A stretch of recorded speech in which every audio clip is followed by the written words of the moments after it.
If you like the story, you can support the author on Patreon. Link is in the description. Chapter 80, The Combat Uniform is on the way. God's Speed. This move was an upgraded version of Kaminari's high-speed movement. It not only allowed him to reach even faster speeds and heightened reflexes but also provided a layer of armor through the intense lightning that wrapped around his body. The electric energy coating acted as a barrier, giving his attacks more impact and durability. In this state, every punch, every kick was like a charged-up version of his lightning fist. Although it was still a ways off from his ultimate goal, it was beginning to resemble a prototype of the thunder armor he envisioned. But there were limitations. Maintaining this form drained his energy faster than high-speed movement did. Every attack and every block burned through his stamina, and sustaining the form for only 10 minutes consumed almost as much power as his chain lightning attack against Tomura Shigaraki. And yet, there was no denying that this form looked incredible. The golden electric flames flickering over his body made him appear larger than life, and his usually tousled blonde hair now stood on end, crackling with electricity. He looked like a golden, electrified version of a Super Saiyan. Of course, his power was nowhere near that level, but hey, looking cool counted for something, right? With Godspeed, Kaminari's strength had undeniably leveled up. Whoosh! Ha, can't keep up with that speed, Todoroki muttered, watching Kaminari blur into the distance. The icy path he had created was still effective, but Kaminari's speed had forced him to abandon the idea of competing purely on speed. His right side, covered in frost from his earlier quirk usage, was now defrosting as he ran at full tilt, regaining warmth from his own body heat. It's only the first event. No need to push too hard, as long as I secure first place in the end, Todoroki thought, his face set in steely determination. Boom! Boom! Boom! Suddenly, the unmistakable sound of explosions filled his ears. Without looking, he knew who it was. Bakugo blasted himself forward with violent bursts, catching up to Todoroki and sneering down at him from mid-air. Yo, half-and-half bastard! Having trouble keeping up? Todoroki remained silent, glancing briefly at Bakugo to assess his speed. His explosions are getting stronger. He's heating up over time. Just behind them, a third group was making steady progress. Ida sprinted at high speed, while Tsuyu leaped gracefully over obstacles. Hatsume zoomed along in her support gear, and Momo pedaled a small electric bike she'd crafted just for the event. In the air, Shoji used his replicated arms as makeshift wings to fly, drawing admiration from everyone who saw him. His creativity with his quirk was impressive. Rah! Back near the starting line, Midoriya let out a desperate cry as he willed his body forward. The display screen in the stadium zoomed in on him, his face set in fierce determination. That's A1's Izuku Midoriya! Present Mike shouted excitedly, his voice booming across the stadium. Where did that insane speed come from? The audience's eyes widened as they saw the red energy lines tracing Midoriya's arms, neck, and face. Present Mike leaned forward, eyeing the screen in astonishment. What's the deal with his quirk? What's it called? He asked, turning to Aizawa, who remained silent. The truth was, even Aizawa didn't know the exact name of Midoriya's quirk. It hadn't been listed on his file. It's a high-impact quirk, very powerful, Aizawa murmured, his voice laced with concern. But it also comes with serious drawbacks. Watching Midoriya pushing himself to the limit, Aizawa felt a twinge of worry. He'd seen Midoriya injure himself severely with just one arm in previous training. If he was using that power across his entire body now, he's surpassing them. Present Mick's voice rang out, louder than ever. Midoriya Izuku has blown past the third group of contestants. He's catching up to Todoroki and Bakugo. And he's gaining on them fast. In the special viewing booth, All Might clenched his fists, watching his successor on the screen. Midoriya's fierce determination was visible in his eyes, and the power of One for All burned within him. Did his will to win accidentally ignite One for All, allowing it to adjust naturally? All Might wondered. While everyone marveled at Midoriya's speed, Kaminari had already reached the second obstacle. Oh! I can't use Godspeed here, he realized, eyeing the terrain. While the move gave him incredible speed, it lacked flexibility in confined spaces. Without a clear, straight path, using it here would be more of a hindrance than a help. He'd either have to commit to a full-speed dash or risk a hard fall. Sighing, Kaminari relaxed his quirk. The electric flames around him fizzled out, leaving only a few sparks dancing across his body. His blonde hair, which had been standing on end, settled back down. As he glanced over his shoulder, he could see Bakugo and Todoroki approaching fast. Bakugo had just overtaken Todoroki and was now Kaminari's closest competitor. With no time to waste, Kaminari leaped forward, keeping his balance as he ran across the narrow steel beams and crossed the towering pillars that stretched across the course. He moved with practiced ease, his every step calm and sure. Spectators across the stadium, including several pro heroes, watched him in admiration. In a traditional Japanese room in the Mitsui ancestral home, an elderly man in a black kimono sat calmly on a tatami mat, watching Kaminari's performance on a large television screen. His face broke into a small smile. "So, what do you think now?" he asked, his voice carrying an air of authority. Next to him knelt a middle-aged man in a sharp suit, watching the screen with a skeptical expression. "He has potential," he admitted reluctantly. "But, are we sure he's worth using the super-intelligent shape memory alloy for his gear?" The old man chuckled softly. "If he takes first place, grant him the alloy for his combat uniform. He saved my life. I believe this is a suitable way to repay him." "And if he doesn't win first?" the man in the suit asked, hopeful that he might not have to part with such a precious material. "If he places second or lower, then we'll forego the intelligent alloy, but he'll still receive a top-grade combat uniform. My life isn't so cheap." "Understood," Mitsui Yuzuki replied, nodding in deference. He was willing to invest in Kaminari, but parting with the alloy would be a last resort. "Still, if we can make a suit using our best tech, it should be impressive." "It's up to you now, Kaminari," the old man murmured, his eyes fixed on the screen. He watched as Kaminari navigated the pillars with ease, showing a level of composure and skill that impressed even him. Chapter 81, Midoriya's Power Awakens. Already catching up, hey. Kaminari turned his head to see Bakugo flying through the air, propelled by the continuous explosions from his hands. That ability to fly really gives him an edge, Kaminari thought to himself, a small smirk playing on his lips. "Thunder idiot!" Bakugo bellowed. "Get it through your head. I'm your biggest rival.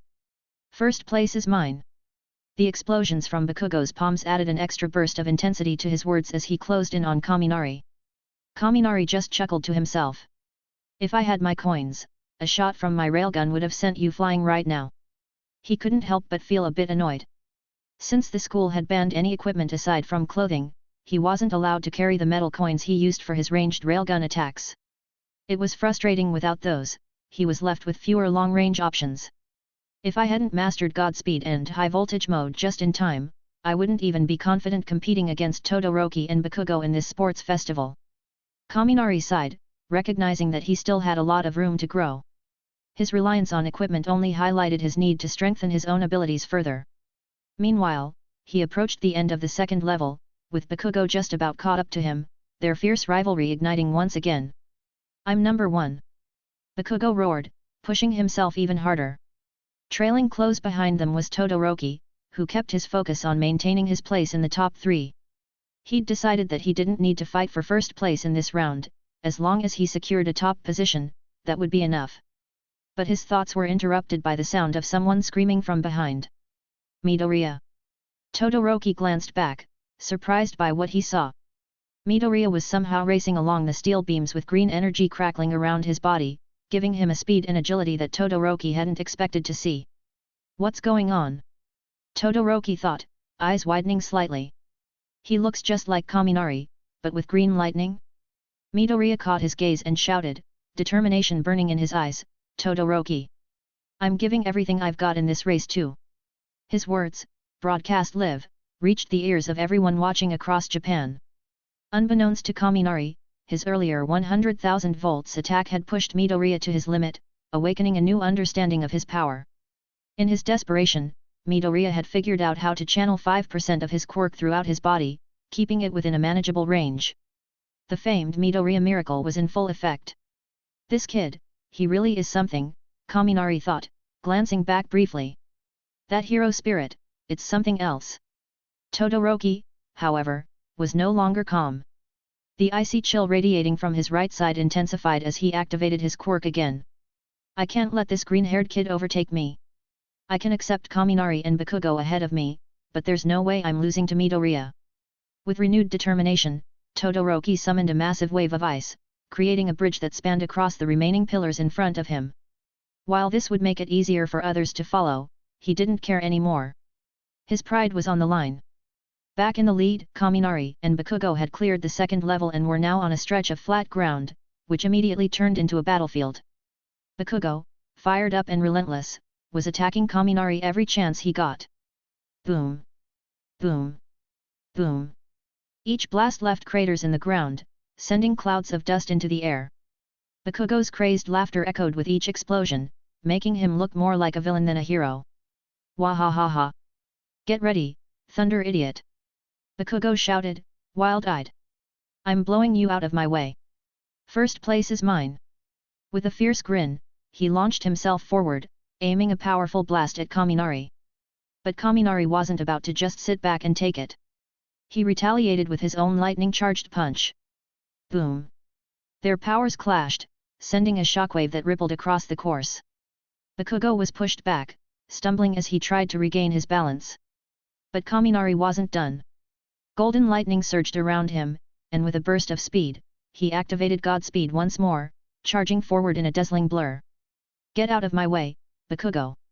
Kaminari yelled, lashing out with a lightning-imbued kick. Wham! Bakugo was sent flying back, tumbling across the ground, sparks of electricity crackling around him. Bakugo! Midoriya called out, shocked by the sight of his rival being knocked back so forcefully. Shut up, Deku! Bakugo snarled, his expression twisted with rage.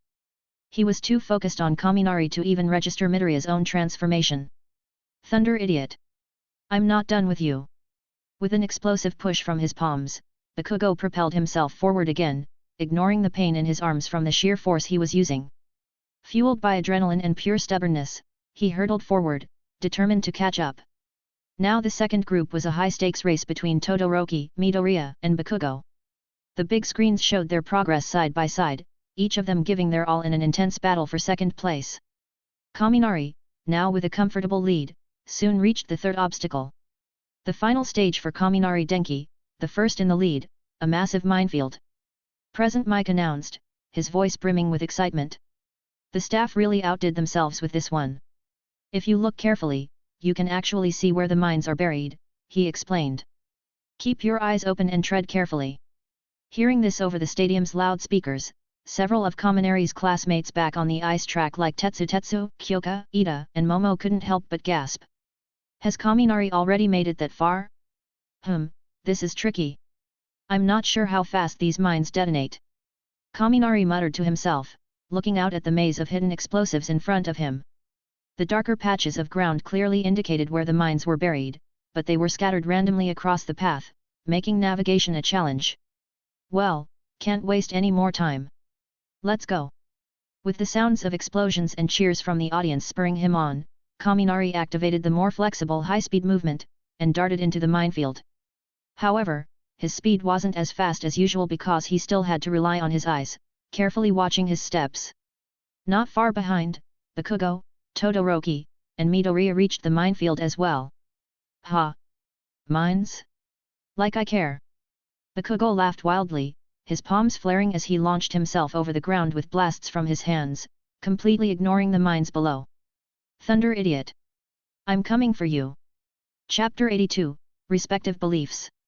TCH, these last two obstacles were basically custom-made for Bakugo. Kaminari muttered as he pushed forward, sensing Bakugo's intense pressure right behind him. Despite his best efforts to stay ahead, he couldn't deny the advantage Bakugo's explosive mobility gave him. Looks like I'll need to work on some kind of flying technique in the future. Sure enough, Bakugo's relentless blasts propelled him forward, and soon he was nearly level with Kaminari. But this time, surprisingly, Bakugo held back from attacking. He simply maintained his speed, his intense gaze focused straight ahead. I'll show that golden-haired idiot and crush him at the finish line, Bakugo thought, his competitive spirit raging. For once, he'd managed to hold his temper in check. But Kaminari wasn't about to let him keep that advantage. If Bakugo could keep up his momentum, he could very well snatch first place. Godspeed activate! Kaminari shouted, letting out a roar as golden lightning flared around him, enveloping his body in an aura of electric flames. He intentionally stepped on one of the landmines on the ground, triggering an explosion that launched him into the air, using the blast to rocket forward at high speed. Bakugo was startled as Kaminari surged forward in a blur of light, appearing just above him in an instant. "Take this!" Kaminari's voice rang out as he swung his leg down in a powerful golden kick. "Guillotine drop! Like hell you're hitting me again!" Bakugo snarled. His reflexes kicked in, his body twisting mid-air as he threw his hands up, catching Kaminari's attack with an explosive counter. Boom! The resulting explosion lit up the sky, a mix of fiery blasts and electric arcs that blinded everyone watching. "Oh my god!" Kyoka shouted, arriving at the edge of the minefield just in time to witness the massive explosion lighting up the sky. Was that Kaminari and Bakugo? "They're really pushing each other to the limit," Ida said in awe, eyes wide behind his glasses as he tried to process the sheer scale of power.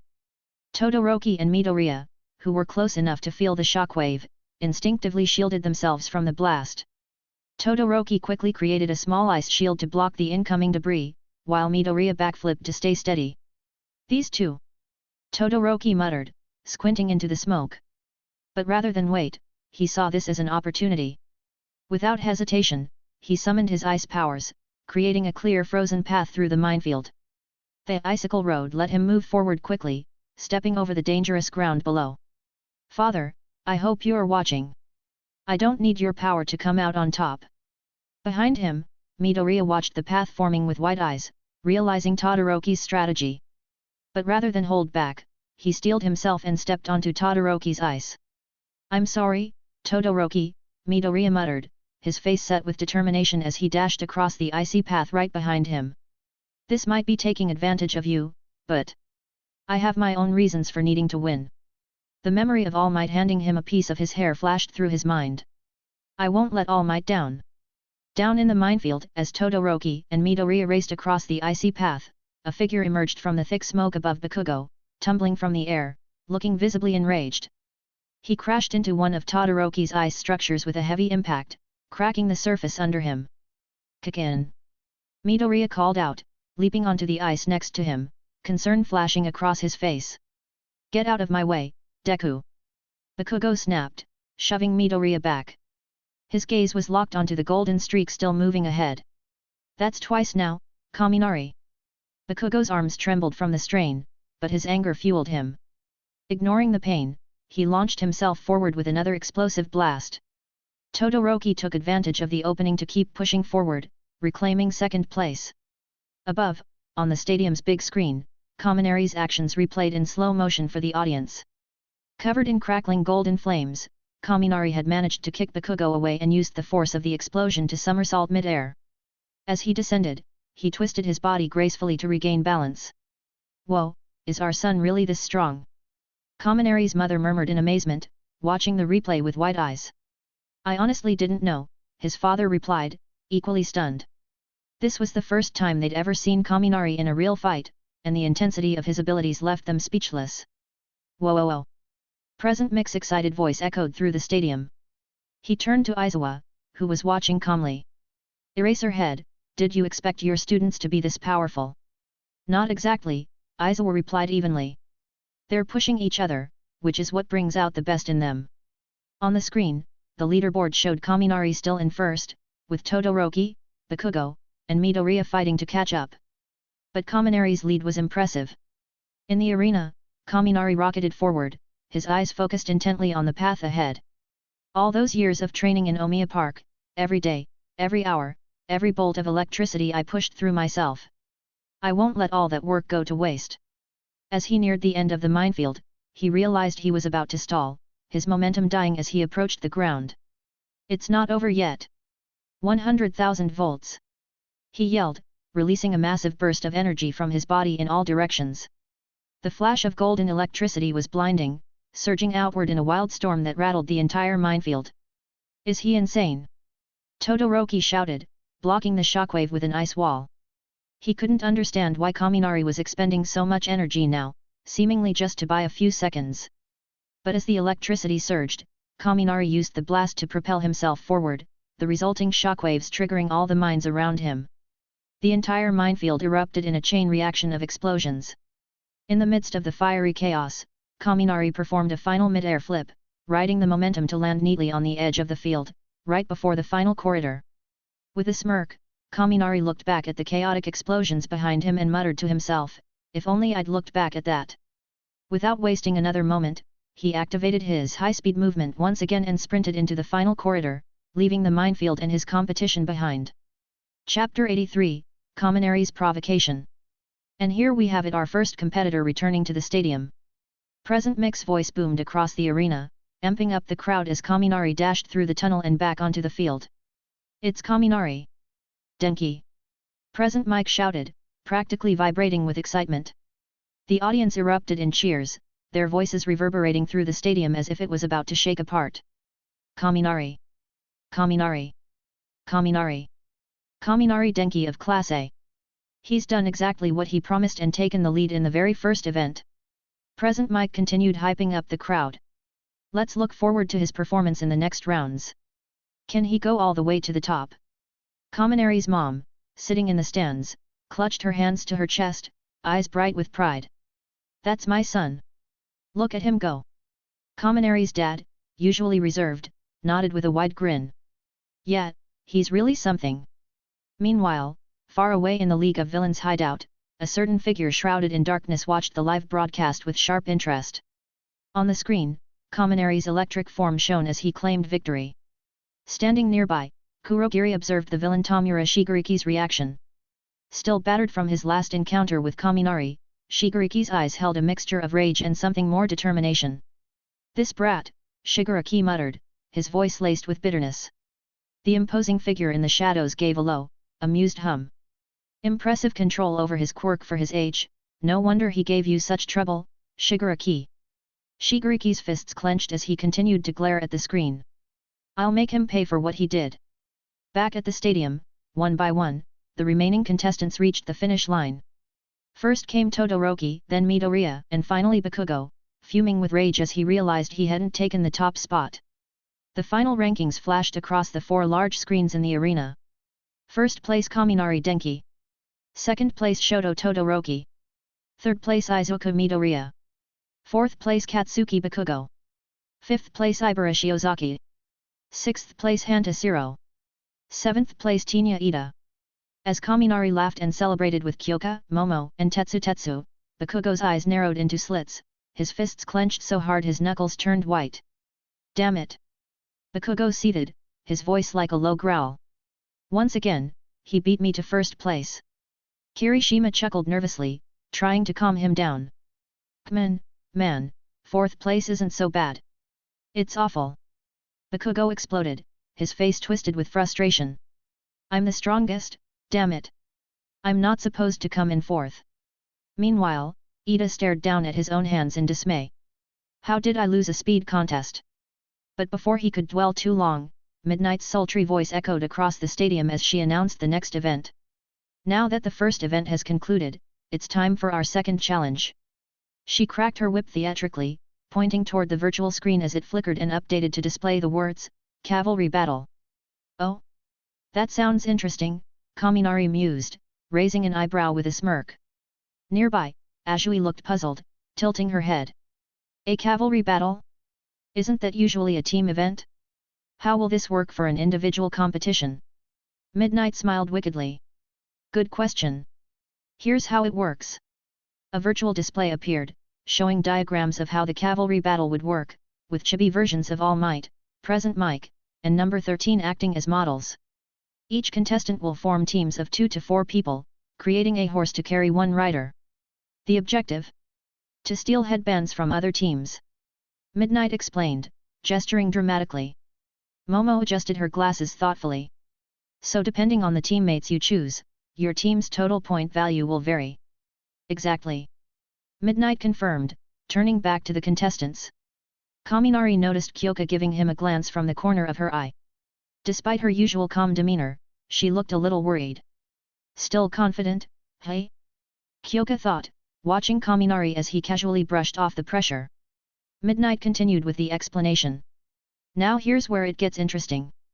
Each contestant's point value will depend on their ranking from the last event. The last place finisher starts with 5 points, with each subsequent position earning 5 points more than the one before it. Kaminari's smirk widened as he understood where this was going, but he kept quiet, waiting for the reveal. Midnight paused, casting a dramatic glance at Kaminari, who raised an eyebrow in response. And for our first place finisher, well, the point value is 10 million. The arena fell silent as everyone stared at her in shock. 10 million. Kaminari stammered, caught off guard for a second. Tetsu's jaw dropped. You've gotta be kidding me. Kaminari's worth 10 million points. As the realization sank in, Kaminari looked around to find himself suddenly surrounded by dozens of classmates from various classes, all eyeing him like a prize. So, Shinso from Class C muttered, eyeing Kaminari with a sly grin, all we have to do is take down Kaminari's team, and we're guaranteed first place. Class B, Class C, and even his own classmates from Class A looked at him with predatory glints in their eyes. Midnight smirked as she watched the tension build. That's right, the higher you rank, the bigger target you become. Kaminari, can you handle the pressure? Kaminari sighed internally. Well, this is just great. I knew I'd be a target, but this is next level. He caught sight of his reflection on one of the big screens in the stadium, showing a close-up of his face as he processed the situation. The crowd was still cheering, the spotlight was on him, and for a moment, he felt the thrill of it all. Ah, screw it. Kaminari's smirk turned into a grin as he raised his head high, his voice loud and clear for everyone to hear. All right, then. He shouted, his tone dripping with confidence. Bring it on. I challenge every single one of you to try and take me down. Chapter 84, 12 War Horses. Kaminari leads. Kaminari's bold words echoed across the arena, immediately captured by the stadium's cameras and broadcast on every screen, big and small. For a moment, the entire place fell silent. 0_0. Even Kaminari's parents, watching from the stands, were taken aback. Had he really just taunted everyone else? But only a heartbeat later, the audience erupted in cheers, laughter, and excited chatter. The students around Kaminari weren't nearly as amused. Did you seriously just say that, Kaminari? One contestant shouted, eyes blazing. Oh, you're going to regret this, muttered another, rolling their sleeves up. You're living in a dream, man. Someone else growled. As the hostility built around him, Tetsu, Kyoka, and Momo instinctively closed ranks, standing firm at Kaminari's side. Hat! Thunderbolt idiot, Bakugo muttered to himself, though a rare grin tugged at the corner of his mouth. For some reason, he found Kaminari's words oddly satisfying. Guess that's what makes you my rival. Meanwhile, Todoroki merely glanced over, his expression calm but slightly intrigued. Kaminari's confidence wasn't surprising to him, after all, he had a similar belief in his own abilities.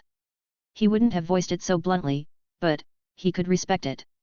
Midoriya, on the other hand, shifted nervously. Maybe Kaminari went a bit too far.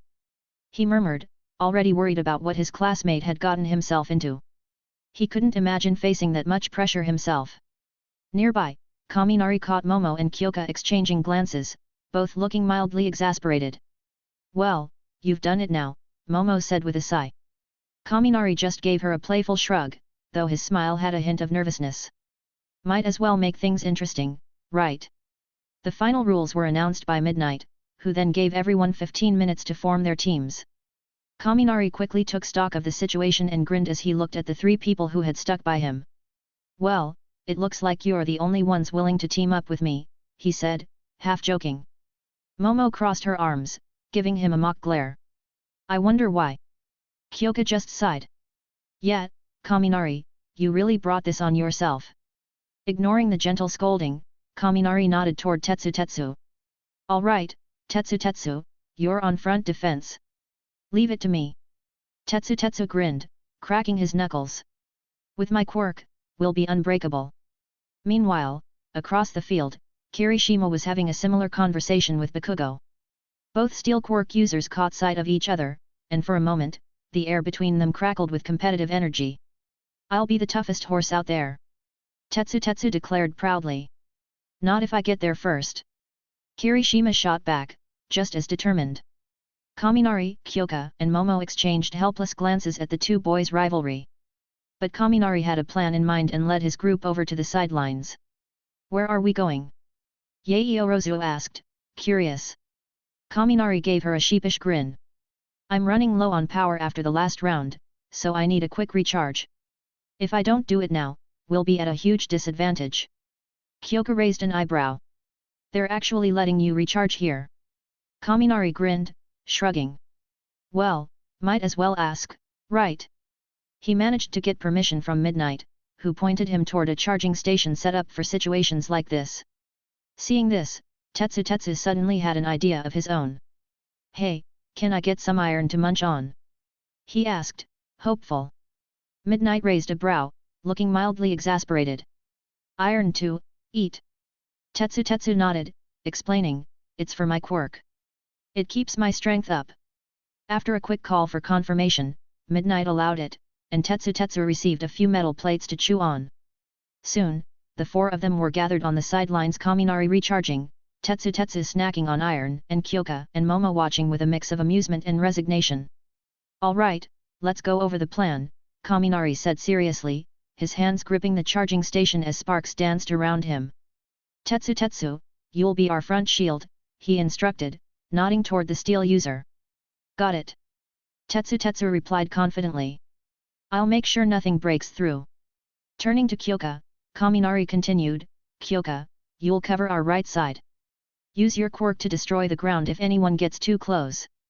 "Understood," Kyoka said, recalling how effective that tactic had been during the entrance exam. "And Momo," Kaminari said, giving her a nod. "You'll cover the left. I'll need you to make 100 steel balls for me, fast. We might need to use the lightning chain technique again." Momo smiled, giving him a determined nod. "You've got it. We'll be ready." With everyone clear on their roles, the group quickly got into formation. Before long, Midnight called everyone back to the starting line, signaling the end of their prep time. "All contestants, take your positions." On the massive screens around the arena, each team was highlighted, introducing the lineups to the roaring crowd. Team 1, Kaminari Denki, Tetsu, Yaoyorozu Momo, Jiro Kyoka. Team 2, Midoriya Izuku, Tokoyami Fumikage, Yurarika Okako, Hatsum Mei. Team 3, Todoroki Shoto, Ida Tinya, Ojiro Mashirao, Kota Koji. Team 4, Bakugo Katsuki, Kirishima Ajiro, Shiro Hanta, Ashido Mina. Team 5, Shoji Mizo, Azui Tsuyu, Mineta Minoru. Team 6, Shinso Hitachi, Shiozaki Ibara, Kozei Tsuburaba, Bondo Kojiro. Team 7, Honuki Juzo, Hagakure Toru, Sato Rikido. Team 8, Setsuna Tokage, Yanagi Reiko, Komori Kainoko, Shiz Hitajiroda. Team 9, Minoma Niato, Kaibara Sen, Kurohiro Shiai, Shota Niranjiki. Team 10, Manga Fukidashi, Hiriurin, Ui Kode. Team 11, Pony Tsunatri, Toguro Kamakiri. Team 12, Aoyama Yuga, Awaze Yazutsu. As the final teams assembled, Present Mix voice echoed across the stadium, hyping up the audience one last time. "All right, let's get ready for this brutal cavalry battle." He began the countdown, and the crowd joined in, their voices thundering in unison. 3, 2, 1. With the crack of Midnight's whip, she shouted, "Begin!" Chapter 86, Chapter 85, The Hero Circles Attention. "Charge! Get him!" Bakugo, perched on Kirishima's shoulders, roared as he charged towards Kaminari's team. Almost every other group on the field had the same idea, zeroing in on the team holding that coveted 10 million point headband. "I'll make you regret that arrogance, Kaminari." Yet, it's all about the 10 million points now. Kaminari wasn't surprised by the attention they'd painted a giant target on themselves the moment he took first place. But he remained unfazed, even grinning at the challenge. "So, what's the plan, Kaminari?" Momo asked, her tone steady despite the incoming chaos. Tetsu and Kyoka were also waiting, ready to react on his command. "We make a break for it." He raised an eyebrow and smirked at the camera that happened to zoom in on him, broadcasting his face across the stadium and to viewers everywhere. But first, Kaminari extended his hands, placing them on Tetsu, Kyoka, and Momo's shoulders. "Time to boost your speed." With a burst of electricity, the three of them were suddenly wrapped in Kaminari's electric charge, crackling energy enhancing their movements. Let's move! In an instant, the Kaminari team shot across the field, moving in a blur. Their sudden burst of speed left everyone else scrambling to keep up. Don't let them get away! Nearby, Hagakure was shouting instructions from her perch atop Honuki's shoulders. The Class B student activated his quirk, softening, turning the ground beneath them into a viscous, muddy mess. It was a tactic designed to slow Kaminari's team down, but by the time the effect reached their position, Kaminari and his team had already sped past it. Whoa! The Kaminari team's moving at lightning speed. Present Mix's voice boomed over the speakers. It seems like Kaminari's ability isn't just for himself, he's sharing that speed boost with his teammates. The observation didn't go unnoticed by professional heroes watching the event. Among them was Kamui Woods, who watched with keen interest from the stands, flanked by MT Lady and Death Arms. Impressive. A quirk that can provide support like that is rare, Kamui mused. We could use someone with that kind of utility in our agency. Death Arms nodded. I wonder how many people he can charge up like that. If it's more than 3, his potential goes way beyond just combat. That's Kaminari, right? Midnight Senpai mentioned him, MT Lady chimed in, watching Kaminari's display with admiration. On the field, Kaminari kept his eyes sharp. Kyoka! Get ready! Without missing a beat, Kyoka extended her earphone jacks and drove them deep into the ground to their right. On it! The shockwave from Kyoka's quirk tore through the ground, shattering it and creating an impassable terrain for the teams pursuing them. The tremor left Bakugo, Shoji, and other close pursuers struggling to keep their balance, forcing several teams to swerve away to avoid toppling. Ha! Nice one, Jiro! Tetsu grinned, thrilled by their teamwork. Feeling pumped now? Kaminari teased, handing a bag of steel balls to Kyoka. Here, this'll give us some extra firepower. Kyoka nodded, securing the steel balls to use for defense. Let's keep moving, Momo said, glancing at the other groups catching up from behind. If we keep up this pace, we'll be hard to catch. But Kaminari's team wasn't the only one with determination. Across the field, Bakugo was growling with frustration, his face twisted in a scowl as he watched Kaminari pulling away. Kaminari, you're not getting away from me! Bakugo roared. But before he could make a move, Monoma from Class B darted by and snagged the headband off Bakugo's head. Too slow, Class A, Monoma sneered, waving Bakugo's points in the air. Get back here, you bastard! Bakugo exploded, both literally and figuratively, propelling himself after Monoma with a series of fiery blasts. Meanwhile, Class B had adopted a surprising strategy. Realizing they couldn't keep up with Kaminari's speed, they'd decided to target other Class A teams instead, stripping them of their points.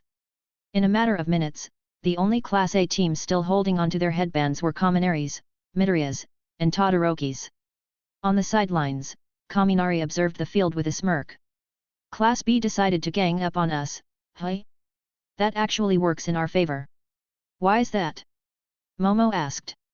It means we're not facing everyone at once. We can focus on just a few groups at a time. As if on cue, Minetta's team charged toward them, Minetta's face set with grim determination as he held a handful of his sticky grape balls. This is it. With the other teams occupied, we can just go for Kaminari. At the same time, Todoroki's team was maneuvering to cut them off at the edge of the field. Todoroki, riding atop Ida's shoulders, had been watching Kaminari carefully, waiting for the right moment to intercept. You've been circling the edge to avoid confrontation, Todoroki observed, but there's only so much space. You can't run forever. Ida nodded in agreement. And with my engine quirk, we won't lose in a straight race. Kaminari grinned at the sight of his opponent.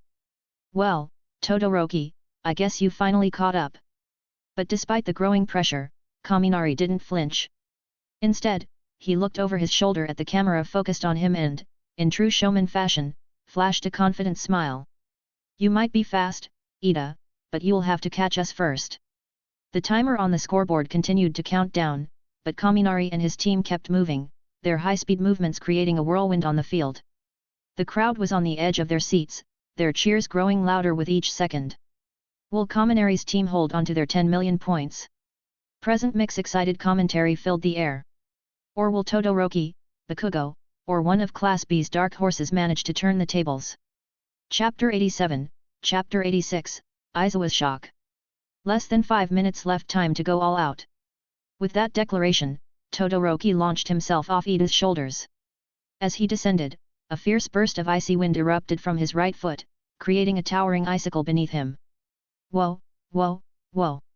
Present Mike shouted into his microphone, his voice echoing across the stadium. He's left his horse. Is that allowed? Midnight, watching from her station, hesitated before responding. According to the rules, as long as he doesn't touch the ground and maintains some contact with his team, it's allowed. Hearing this, Bakugo smirked from across the field. If that's how it works, then fine by me. Without a second thought, Bakugo leapt off Kirishima's shoulders, launching himself forward with explosive blasts from his palms. He tore through the air, eyes locked on Monoma, who had stolen his headband moments ago. With a savage grin, Bakugo snatched it back from Monoma's neck in one swift motion. Get lost, side characters! Bakugo sneered, glancing around at the dazed Monoma team before turning his eyes towards Kaminari, who was encircled by an imposing wall of ice Todoroki had erected around him. Next up, it's you, Kaminari. Meanwhile, elsewhere on the field, Midoriya's team was busy securing their own points. Tokoyama's dark shadow stood at attention, keeping a lookout. Midoriya, our score's looking solid. What's the plan? Midoriya adjusted the headband he'd just snagged from another Class B team. Let's play it safe. With Hatsume's gear, we've got a height advantage. Let's stay airborne and defend what we have. But inside the ice wall surrounding Kaminari's team, something unexpected was brewing. A sudden, blinding golden light shone from within, piercing through the ice and filling the stadium with a brilliant glow. A minute earlier. There are less than 5 minutes left, Todoroki muttered, perched on top of his icicle. It's time to end this. With that, he unleashed a wave of icy spikes, directing them at Kaminari's team to immobilize Tetsu, Kyoka, and Momo. His intention was clear, to trap them, making it impossible for them to escape. Go for both teams. Take all their points. Mineta yelled, hurling his sticky purple balls from another direction, while Ajui's tongue whipped out, aiming to snatch the headband from Kaminari's neck.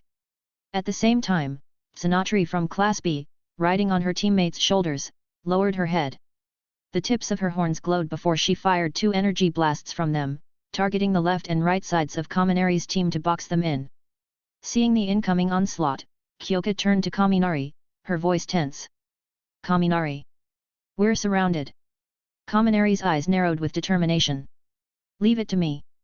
In one fluid motion, he grabbed a handful of steel balls crafted earlier by Momo and sent a weak electric charge through each of them. Then he tossed them out in a wide arc.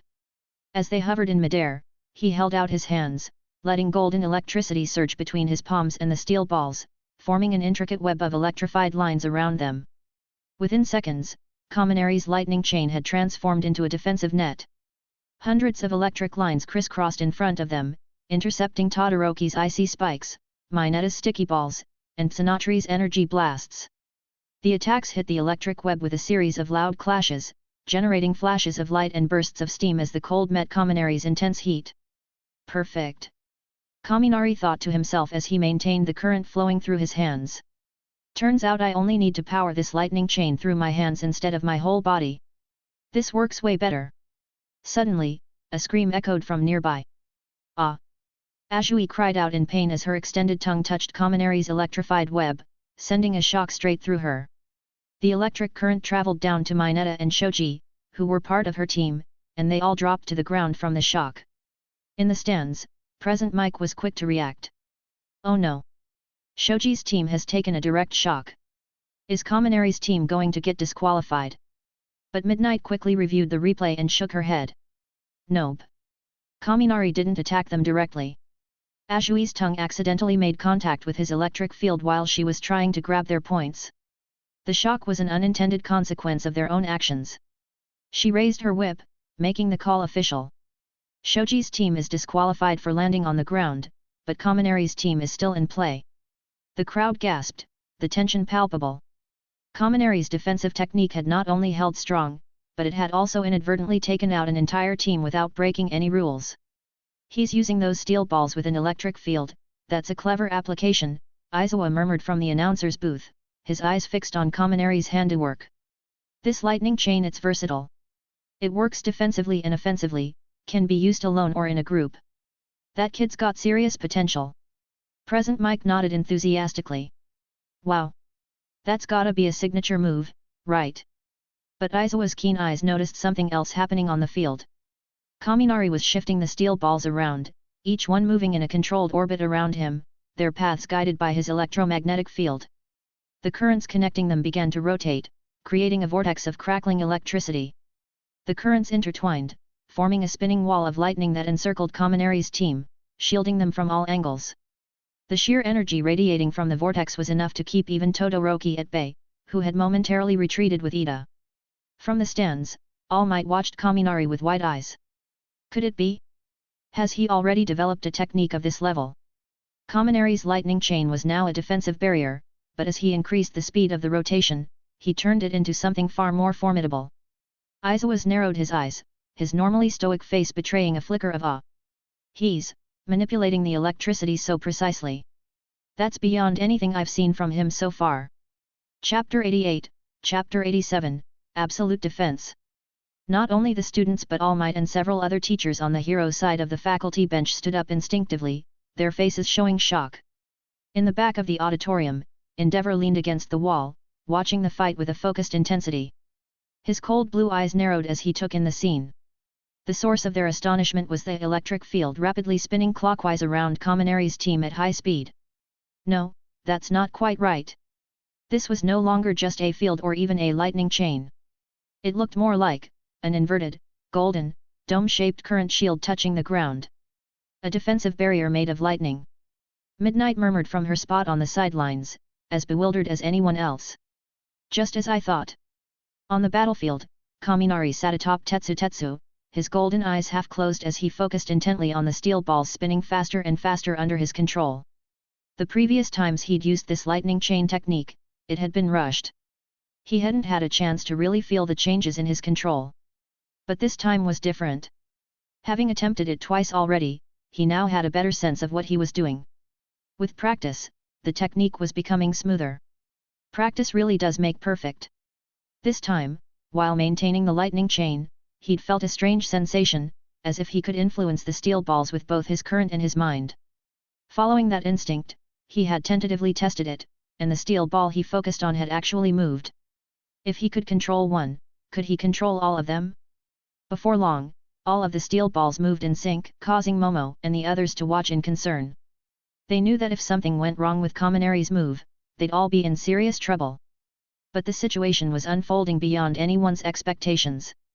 Once Kaminari realized he could control the steel balls and grew more confident in his abilities, his mind began racing with possibilities. If I can manipulate steel balls with my electric field, could I make a steel plate and fly on it? The thought flashed through his mind, a memory from the first obstacle course still fresh. He'd struggled with not being able to fly back then, and it had clearly stuck with him. Naturally, the idea of soaring through the air was appealing. He even had a mental image of an imposing, helmeted man with white hair, standing proudly, appearing before him. If I keep improving this skill, maybe I could do something like Magneto. The image faded, replaced by a young girl with short brown hair and a confident look. Or perhaps, I could study moves like the iron sand techniques that Electric Princess uses. But those were goals for another day. Right now, his priority was defense, especially since the rules prevented him from taking the initiative to attack. Just then, another figure surfaced in his mind, a stoic boy with dark hair and piercing white eyes, as an idea sparked. Rotation defense. Just like Hakushou Kaiten. His vision was clear, to use 100 steel balls, spinning in a circular motion around him like a top, creating a powerful centrifugal force to deflect any incoming attacks. Compared to his previous lightning chain, this technique offered several distinct advantages. First, it consumed far less energy. This move relied mostly on centrifugal force for defense, so he didn't need to increase his electric output, just keep a low-level current going. Second, it provided much better coverage. The lightning chain created a mesh of linear currents that inevitably left some gaps. But now, by forming a continuous barrier, he'd eliminated those weaknesses. Finally, this new move boasted far stronger defensive power. The lightning chain had always been more offensive in nature. Although he could use it for defense, it was nowhere near as specialized as this full-on defensive shield. "Yeah, this is my absolute defense," Kaminari declared confidently to everyone around him. Thunder Aegis. Boom. Behind him, the ice wall shielding Todoroki's team suddenly shattered. Bakugo, Kirishima and the others surged through the gap and froze, eyes widening as they caught sight of the golden light source. "What the hell is that?"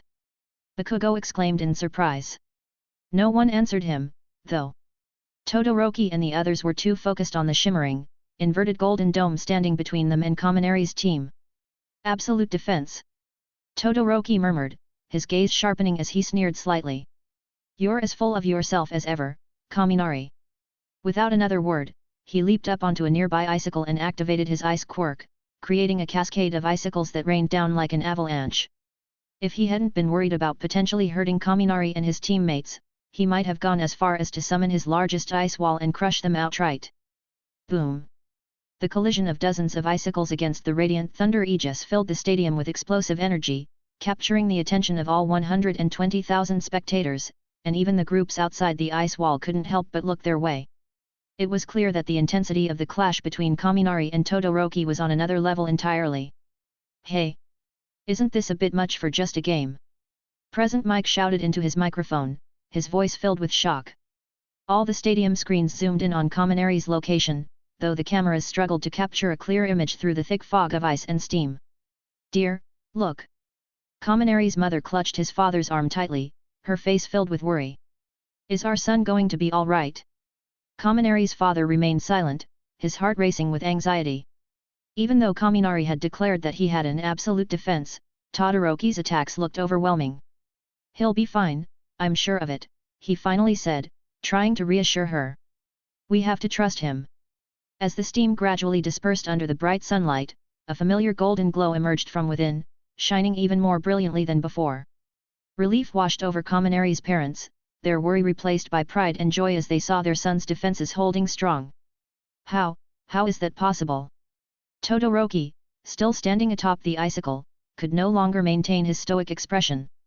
He stared in disbelief at the golden dome, which continued to spin calmly among the remnants of his shattered ice. Even though he hadn't used his full ice wall move, he'd still put all his strength into the attack. Yet, Kaminari's absolute defense had blocked it with ease. "Incredible!" Aizawa, pressed up against the glass of the observation deck, murmured in amazement. He watched Kaminari's thunder aegis with an intensity that made him look almost like a mummy lost in awe. To turn something as wild and volatile as lightning into something so controlled and disciplined. His creativity is remarkable, but the precision in his control of electromagnetic forces is equally impressive. As a pro hero who values technique and skill, Aizawa was more sensitive to such subtleties than most. 3 minutes left. Midnight called, her voice echoing through the arena. Chapter 89, Chapter 88, Bakugo's frustration. "Hey? Absolute defense?" Bakugo looked at the thunder aegis in front of him with surprise, then sneered with a mocking grin. "Seriously? Didn't think a flashy, wannabe like you would be talking big. What a joke." Kaminari just shrugged, still smiling. "Less talking, more doing. If you think you can break it, go ahead." "Oh, I'll do more than that," Bakugo growled, his face twisting into a fierce scowl. "I'm blowing this stupid shield of yours to bits." With a vicious glint in his eyes, Bakugo extended his right hand toward the thunder aegis. He was smart enough not to make direct contact, keeping a safe distance of about a meter, before activating his quirk with full force. Boom! The explosion erupted, sending fire and black smoke surging toward the thunder aegis in an intense wave. Bakugo watched eagerly, fully expecting his blast to leave some kind of dent. But as the smoke cleared, the golden shield remained unscathed, its light undiminished. Bakugo's expression faltered, disbelief filling his face. No way. He stared, stunned, at the unblemished shield in front of him. "Setting off fireworks for the crowd, are we?" Kaminari chuckled. His calm demeanor only served to make Todoroki and the others feel like he was taunting them. "Go on, give it all you've got. Let's see what you can do." In truth, Kaminari was also curious about the limits of his thunder aegis, and he couldn't help but want to test it further. "You arrogant lightning freak!" Bakugo snapped back, seething. He glanced at his classmates and barked, "Back up!" Unless you want to get blown away, don't blame me for not warning you. Bakugo. What are you planning? Kirishima asked, concerned. Quit the questions and just move back. Bakugo gave Kirishima a light shove, then turned to Shiro. Be ready to pull me back when I give the signal, got it? Hey? Yeah, sure. Shiro stammered, nodding as he processed Bakugo's request. Meanwhile, Todoroki stood on his ice pillar, conflicted. He considered using his strongest iceberg attack, but hesitated, worried about causing serious harm to Kaminari's team. The last thing he wanted was to be disqualified. Fine, let that guy give it a shot first, Todoroki thought, eyeing Bakugo, who was clearly preparing something big. Bakugo, crouched on Kirishima's back, glared daggers at Kaminari within the golden barrier. Lightning idiot, watch as I break through your little bubble. Boom. With a fierce leap off Kirishima's back, Bakugo propelled himself high into the air. Using explosions from his palms, he rocketed toward the Thunder Aegis like a missile. Sure, this is gonna strain my arms, but... Bakugo gritted his teeth, his eyes blazing with determination. I'm sick of that smug grin of yours. Take this! He roared, his hands coming together in a powerful stance as he reached the shield. Howitzer impact! With every ounce of strength he had, Bakugo unleashed a massive explosion, his quirk roaring to its absolute limit. The resulting blast was so intense that even the spectators on the far side of the stadium could feel its heat. Thick black smoke flooded the screens, obscuring everything from view. The shockwave forced everyone back. Kirishima and Shiro were thrown off balance, and Todoroki, standing on his ice pillar, nearly toppled over, barely catching the edge to steady himself. The powerful wind whipped around him, making his clothes and hair flutter wildly. What a massive explosion! I didn't realize he could push his quirk this far. I hope no one got hurt. Synopsis, who was supposed to oversee the match as a referee, had silently joined Midnight on the sidelines. His face mirrored her concern. That was intense, Midnight muttered, clutching her whip tightly. We didn't anticipate this level of combat so early in the tournament. Yeah, Synopsis agreed, his voice heavy. If any of the students are seriously injured, it'll mean we failed in our responsibilities as pro-heroes. In the moment of chaos, there had been no time to intervene.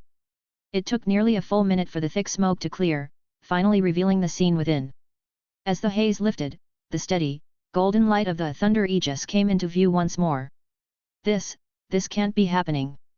Bakugo, who had been yanked back by Shiro's tape just in time, sat perched on Kirishima's back, staring in disbelief. The Thunder Aegis continued to spin in place, completely unaffected. Are you kidding me? That was my strongest attack. Bakugo's arms were sore, throbbing from the strain. But more than that, his confidence had taken a hit. If my max power didn't even scratch this thing, does that mean that Lightning Idiot is actually stronger than me? As the realization hit, Bakugo's face darkened. Wow, it's holding up even better than I thought, Kaminari murmured, glancing at the stunned expressions of his opponents outside the shield. I really didn't expect this lightning-based rotating shield to be so durable. Wait. Kaminari suddenly noticed something odd. Tiny cracks were beginning to form on the steel balls that served as the core nodes of his Thunder Aegis. So Bakugo's attack did have an effect after all. If he had hit me with that same blast a second time, this shield probably would have shattered. Kaminari took note of this weakness. He knew he would have to find a way to strengthen the shield's durability, perhaps by eventually moving beyond the steel balls and manipulating pure electric current alone. He clenched his fist, looking at the golden current dancing around his hand. He made a mental note to push his technique further in the future. One day, this move will be a true Thunder Aegis. A real absolute defense. Just then, the roar of the audience broke his train of thought. The 120,000 spectators who had witnessed the clash erupted into cheers, their excitement spilling over. Did you see that? Did you see it? Man, these first years are something else. Is this what it's like to face off against villains already? Yeah, we haven't seen this kind of strength in a first-year class in years. Chapter 90, Chapter 89, Aftermath. On screen, Todoroki stood on a high ice pillar, his expression cold and resolute. All right, Kaminari, he muttered, I won't hold back. With a surge of power, a massive wave of ice exploded from Todoroki, creating a towering iceberg that surged forward like an unstoppable force. Stop! Synopsis, the teacher responsible for overseeing the match, reacted immediately. He slammed his hands onto the ground, activating his quirk. Thick cement walls rose up one after another between Todoroki's iceberg and Kaminari's thunder aegis. In his rush, he created nearly 10 stacked barriers to absorb the impact. Whoa, that's the power of a pro hero! One student murmured, awed by Synopsis's quick thinking and strength. On the big screen, viewers could only watch as Todoroki's ice crashed through wall after wall, advancing relentlessly toward the golden thunder aegis. But then, as the ice met the electrified shield, the clash of extreme cold and intense heat produced a massive cloud of steam, engulfing the entire stadium in thick white mist. It's so cold. What a spectacle! Hundreds of thousands of spectators, along with the heroes in the stands, rose to their feet, trying to see through the fog that now filled the stadium. The whole scene looked like something out of a dream or a fairy tale landscape. These three, they're all first years. That's insane. I don't think even many third years could pull off moves like that. While the audience held their breath, the timer on the big screen continued to count down. Finally, when it hit midnight, the screen displayed 2 bold letters. Time up. But Present Mike, who was supposed to announce the results, was unusually silent. Like everyone else, he was staring into the fog, eagerly awaiting a glimpse of the aftermath. What happened? Did the thunder aegis hold up? All around the world, viewers watching on TV or online shared the same thought. Kaminari's parents sat forward in their seats, anxiety edged across their faces. Todoroki's iceberg had been so massive that even those outside the stadium could see its peak rising above the walls. As the minutes ticked by, the fog slowly started to dissipate, but the scene within was still unclear. Impatience spread through the crowd, and someone shouted, "Can't Synopsis do something to clear the mist?" "Yeah, who won? We want to know." Just as the tension hit its peak, a gentle breeze seemed to arrive from nowhere, swirling through the stadium and helping to clear the lingering mist. When visibility returned, the entire audience gasped at what they saw. On the screen, the golden thunder aegis was gone. In its place lay fragments of metal scattered around Kaminari, Tetsu, Momo, and Kyoka. Surrounding them on all sides were towering walls of ice, still radiating an intense chill even under the hot summer sun. From above, the scene looked like a perfect circle, a small valley of safety amidst Todoroki's frozen wasteland. "That was close," Kaminari muttered, climbing down from Tetsu's shoulders. He glanced around, taking in the near-disastrous scene. Then he looked toward Todoroki, who stood in the distance, eyes wide with surprise. "If Synopsis hadn't put up those walls to absorb some of the impact, we might have been seriously hurt." "Whoa!" A deafening roar rose from the crowd, the combined cheers of 120,000 spectators echoing through the stadium. The overwhelming noise momentarily stunned Kaminari, Todoroki, Bakugo, and the others, leaving them with the odd sensation of being almost deafened. Finally, Present Mike regained his composure, grabbed his mic, and let out an excited shout. "Everybody! Did you see that? Kaminari's thunder aegis withstood Todoroki's iceberg attack. He wasn't kidding. That move really is an absolute defense. Not even some pro heroes could break it head-on." The crowd erupted into even louder cheers. Coming from a veteran hero like Present Mike, his endorsement of the thunder aegis left an impact on both the audience and the professionals watching. In the stands, pro heroes from across Japan exchanged looks, nodding in agreement. None of them spoke up to disagree, they all knew the truth of what they had witnessed. A few of the pros, already making mental notes, began to speak excitedly among themselves. "We need to get him to intern with us. When he graduates, we're offering him a job, no question about it." They recognized the value of Kaminari's unique skill set. Not only could he bolster his team with support, but he also had an incredibly resilient defense. In the hero world, that kind of versatility was rare and highly prized. Meanwhile, inside the stadium, Momo was still processing everything that had happened. She turned to Kaminari, a bit dazed. "We won? Just like that?" Kyoka nodded, sharing her bewilderment. "It feels like we didn't even have to do much." "Yeah." Tetsu grumbled with a laugh. "I didn't even get to show off my steel warhorse durability. I just stood there like a statue." Kaminari glanced at them, shaking his head with a small smile. "Hey, a win's a win, right?" But in his mind, he thought to himself, was it really that easy? We almost didn't make it out of that. As the crowd's cheers continued, Present Mix voice rang out once more, announcing the final results. And now, the top 4 teams. In first place, Team Kaminari. Kaminari Denki has delivered on his promise. Flawless performance. Second place goes to Team Bakugo. Damn it! Bakugo, who had been sitting on the ground, pounded his fists against the floor in frustration, looking like he'd just lost a championship rather than placed second. Behind him, Kirishima, Shiro, and Ashido exchanged helpless glances. Third place, Team Todoroki. Todoroki stared silently at Kaminari from across the arena, his expression unreadable. His left side, where his quirk produced heat, began to melt the frost still clinging to his right. In the stands, Endeavor watched his son with a hard expression, his displeasure clear. And in fourth place, Team Shinso? Wait, when did they make it in? Present Mike asked, sounding genuinely confused. In the crowd, Shinso, a student from the General Studies department, just gave a quiet, confident smile. While Kaminari and the others had dominated the spotlight, Shinso had quietly been making moves of his own. Phew, we did it. Midoriya sighed in relief, jumping off Tokoyama's shoulders.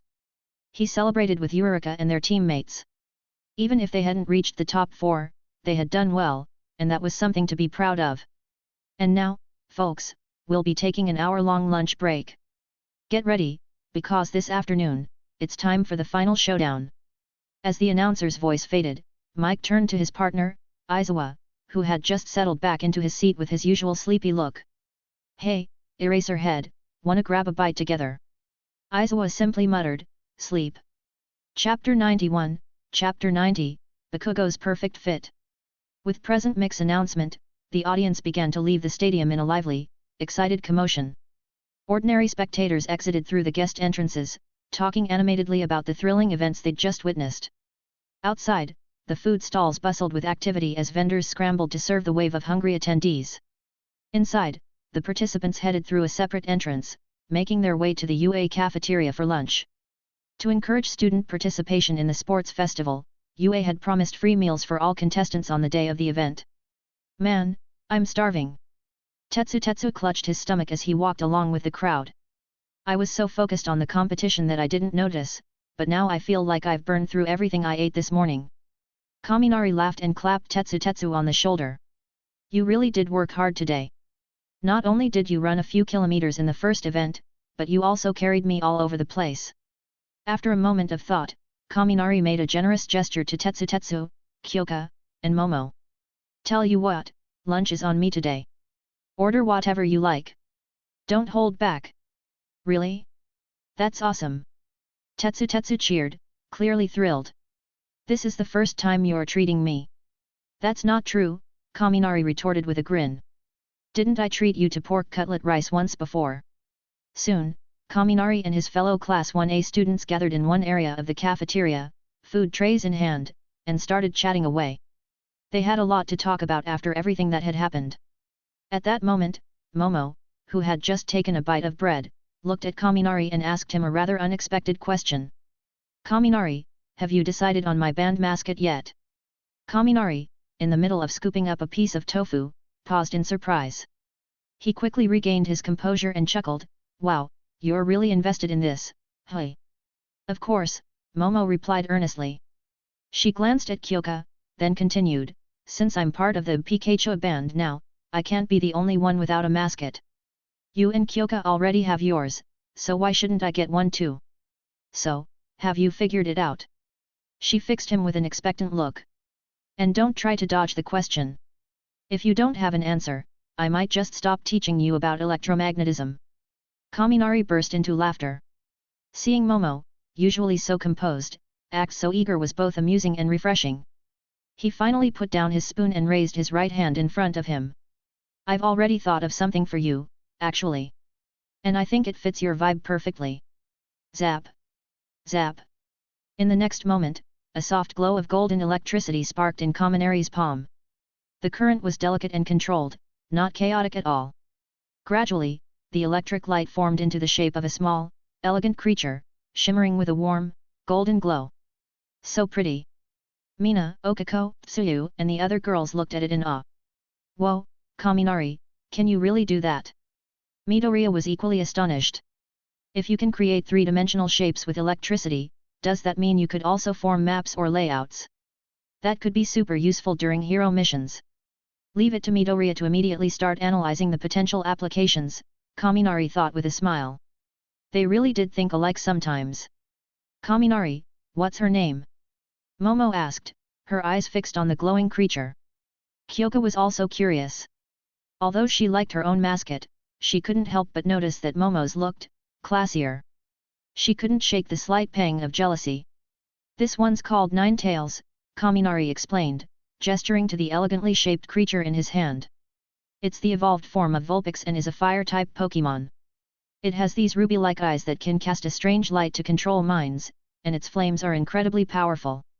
It can use moves like Flamethrower, Explosion, and Overheat. He then raised his left hand, forming a smaller, cuter version of the creature of Vulpix. This is Vulpix, its earlier form, he added. As Momo listened to his explanation, her eyes sparkled with excitement. The more she looked at Ninetales, the more she adored it. There was a graceful, noble air about the creature that resonated with her deeply. If I were to turn into a Pokémon, maybe this is what I'd look like, Momo thought with a soft smile. Meanwhile, Kyoka couldn't resist asking, why is it a fire type, though? That doesn't really match Momo's quirk. Well. Kaminari shrugged with a sheepish grin. There aren't any Pokémon with a creation ability like Momo's. So I had to pick one that matched her personality instead. It's perfect. I love it. Momo beamed. When will the merchandise be out? I want to fill my room with it. Kaminari chuckled, well, normally it'd be a while before Ninetales shows up in the show, but we can always have some special merchandise made just for you. Momo's smile grew wider. Kaminari's thoughtfulness was clearly appreciated. Seeing this, Mina spoke up, hey. Does that mean we'll get Pokémon mascots too? Remember, we signed the character rights contract. Kaminari looked around at the hopeful faces and laughed. You'll definitely show up in future episodes, but I haven't decided on exclusive mascots for everyone yet. Momo's is just for the band. As he said this, Kaminari's gaze drifted toward Bakugo, who was eating mapo tofu a few seats away, obviously listening in despite pretending not to care. Kaminari grinned mischievously. Actually, I've got a couple of Pokémon in mind that are a perfect match for Bakugo. Midoriya's eyes lit up with interest. Wait, really? There are Pokémon with Bakugo's temperament. What did you say, Deku? Bakugo's head snapped up, glaring at Midoriya. You got a problem with my personality. Say it again, I dare you. Kirishima and the others exchanged knowing looks, clearly amused by Bakugo's outburst. But they, too, were curious to see which Pokémon Kaminari had picked. Kaminari formed the two creatures in his hands, and immediately everyone's eyes were drawn to their fiery, fierce appearances. These Pokémon looked intense, just like Bakugo. These are? Kyoka asked, eyeing the glowing forms with a mix of fascination and unease. Kaminari grinned. Infernape and Magmar. Chapter 92, Chapter 91, Self-Esteem and Goals. The lunch break wasn't long, just about an hour, enough time for everyone to grab a bite and chat a bit. During this time, Kaminari took the opportunity to slip away to the bathroom and call his parents outside the venue. His parents sounded overjoyed on the phone, clearly ecstatic about his performance that morning. Kaminari couldn't blame them, today had been a big win. He could already imagine how lively his fan page on MTV Japan must be, with his follower count probably shooting up. Meanwhile, Minoru Mineta had earned a new nickname among the class, the Incarnation of Lust. He'd just told Momo and the other girls, with an absurdly serious expression, that there was a message from a substitute teacher instructing them to dress like cheerleaders and compete in a cheerleading event. Of course, Kaminari immediately knew it was nonsense. With Aizawa-sensei's personality, if there had really been an official notice from the school, he would have mentioned it directly or even come in person. He'd never rely on a student to pass on such a message. But Kaminari chose not to expose Mineta's lie. It was rare to see the girls all dressed up in cheerleading uniforms, after all. So why not enjoy the sight? Before long, all the contestants gathered back in the stadium, and the audience filled up the stands once more. All right. Lunch break is over, and it's time to announce the final event. Present Mike, the commentator, sounded even more enthusiastic than in the morning, probably because he'd had a good meal and some rest. But before that, I have good news for everyone who didn't make it to the finals. He continued with a big grin. Since this is a sports festival, the school has prepared some fun activities that everyone can join. And we've even invited a professional cheerleading team from the United States to get everyone hyped. Isn't that exciting? However, as soon as he said this, both Mike and Izawa-sensei noticed something odd about Class A's girls. Hey? What's going on with Class A? Is this some kind of fan service? Mixed words echoed across the stadium as the camera zoomed in on Momo, Kyoka, and the other girls from Class A, who were now wearing cute, youthful cheerleading outfits but looked less than thrilled. Well, needless to say, they managed to attract more attention than the professional cheerleaders. Not bad at all. Looks good, Kaminari said with a grin, openly admiring the girls' outfits. Meanwhile, most of the other boys in Class A looked away awkwardly, too embarrassed to stare. Yes. Mineta, the mastermind behind the scene, looked completely smug. I am a genius. Mineta-kun. You totally lied to us, didn't you? Momo glared at him, her face flushed with embarrassment. Kyoka, equally red-faced, threw down her pom-poms in frustration. Little did she know that her outfit had already captured the attention of some far-off fans who were planning to record it for their own memories. I've got to get the video footage of this later and make it my desktop background. A fan muttered from the audience. At this point, Mike decided it was time to move on. Due to the limited time, he quickly resumed his role as MC, and the 4 giant screens switched to display a pyramid-shaped tournament bracket. After the entertainment events, we'll start the one-on-one elimination round, with the 20 students who advanced in the previous events. Mike continued, since we have an odd number of competitors, 2 people will have to compete in an extra round to keep the brackets even. They'll have an extra match before moving to the next round. Isn't that unfair to those 2? Yurika asked with a frown. Midnight Sensei, who was overseeing the event, addressed the question through her mic. It may seem unfair, yes, but as aspiring heroes, we want to teach you all an important lesson. In life, unexpected challenges and unfair situations are bound to happen.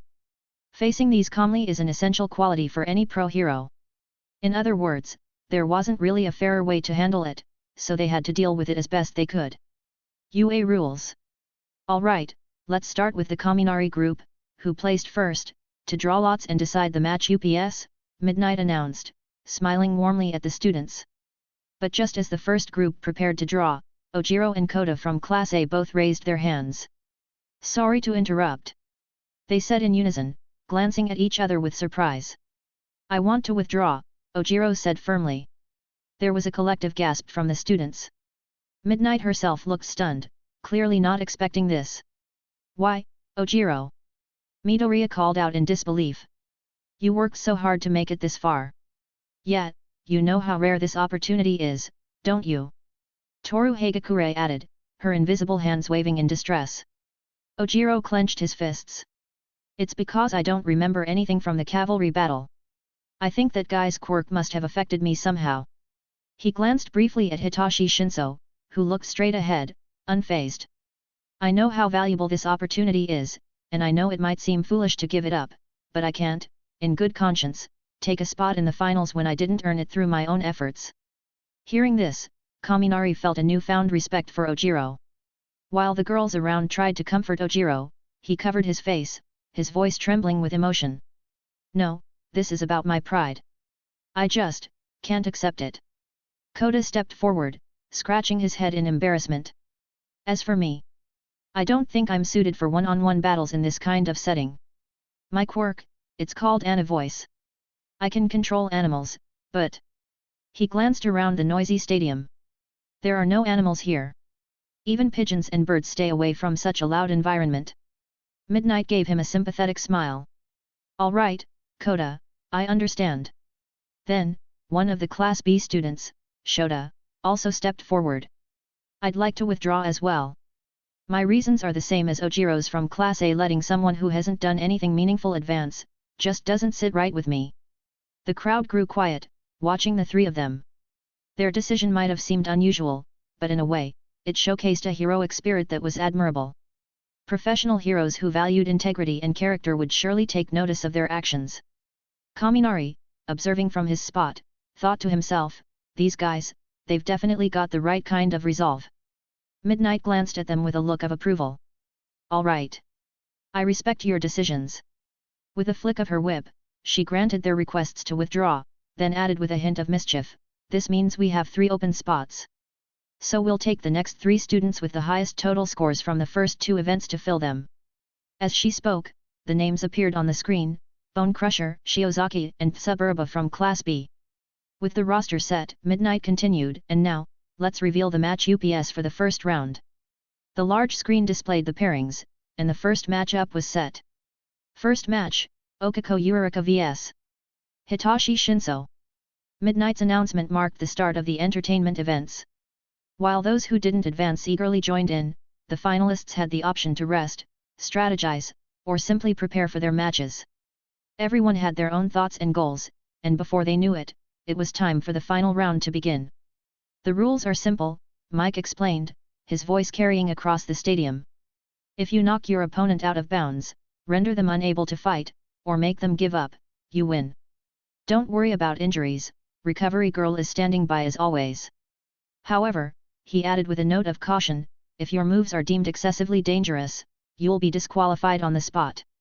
Kaminari raised an eyebrow at this. That means I'll have to think twice about using that move. It might be too risky for a school event. As he mulled over his options, Uraraka stepped onto the concrete arena, her face showing traces of nervousness. Across from her, Shinso stood with his usual, calm expression. With her father's encouragement fresh in her mind, Uraraka's determination hardened. Dad, I'll show you. I'm going to become a pro hero and help you make a better life. Her fear faded as her goal came into focus. Facing Shinso, her gaze turned resolute. Begin. Chapter 93, Chapter 92, Recommended Civil War. It all comes down to keeping a clear head. Sitting in the special seating area for Class 1A, Kaminari glanced at Hitachi Shinso, who wore an indifferent expression down on the field. Turning around, he asked Ojiro, who was sitting just behind him. Did you tell Uraraka about his quirk? Yeah, I did. As soon as Ojiro responded, he noticed Kaminari's calm tone and asked curiously, wait, you knew about his quirk too? I ran into him a couple of times before, so I knew a little bit. Kaminari nodded and looked back at the arena with a confident smile. If she's aware of his abilities, Uraraka should win without much trouble, hey. But before he finished speaking, his smile froze along with the figure of Okako Uraraka on the field. What? She knew what to expect, so how did she still get caught? Half a minute earlier. Do you think you'll lose? The crowd had fallen quiet, and Shinso broke the silence, his voice laced with subtle condescension. Uraraka furrowed her brow slightly, feeling a bit confused by his question. The Hero Sports Festival is meant to test a person's inner strength, Shinso continued, starting his psychological game. Uraraka might not have realized it, but for him, the match began the moment he opened his mouth. No one who truly wants a future as a hero should care about something as trivial as dignity, Shinso added, his expression showing a hint of disdain. That guy Ojiro, was it? He was just being foolish, talking about dignity and giving up his chance. Doesn't that sound ridiculous to you? As expected, a flash of anger appeared on Uraraka's face. She was normally a kind, cheerful person, but Shinso's blatant insult towards her classmate sparked something in her. Don't you dare look down on Ojiro-san. In her anger, she forgot everything Ojiro had warned her about earlier. She took a step towards Shinso, ready to defend her friend. But as soon as she spoke, her body suddenly froze. She stood there with a blank look on her face, her movements stopping entirely. Across from her, Shinso's lips curled into a satisfied smirk. Got you. What? How did this happen? I warned her specifically about this. Ojiro was practically pulling his hair out in frustration. Kyoko looked equally worried, biting her lip as she whispered, oh no, this doesn't look good. Kaminari's smile had disappeared entirely, leaving him staring down at the field with a stoic expression. Unbelievable. He'd thought it was a sure win for Uraraka. If she already knew about Shinso's quirk, she only needed to stay quiet, no matter what he said. Even if she ended up losing, he hadn't expected her to fall for something so simple. What's going on down there? In the announcer's box, present Mike watched the field in surprise, his voice growing louder in irritation. This is supposed to be the opening match. Get things moving.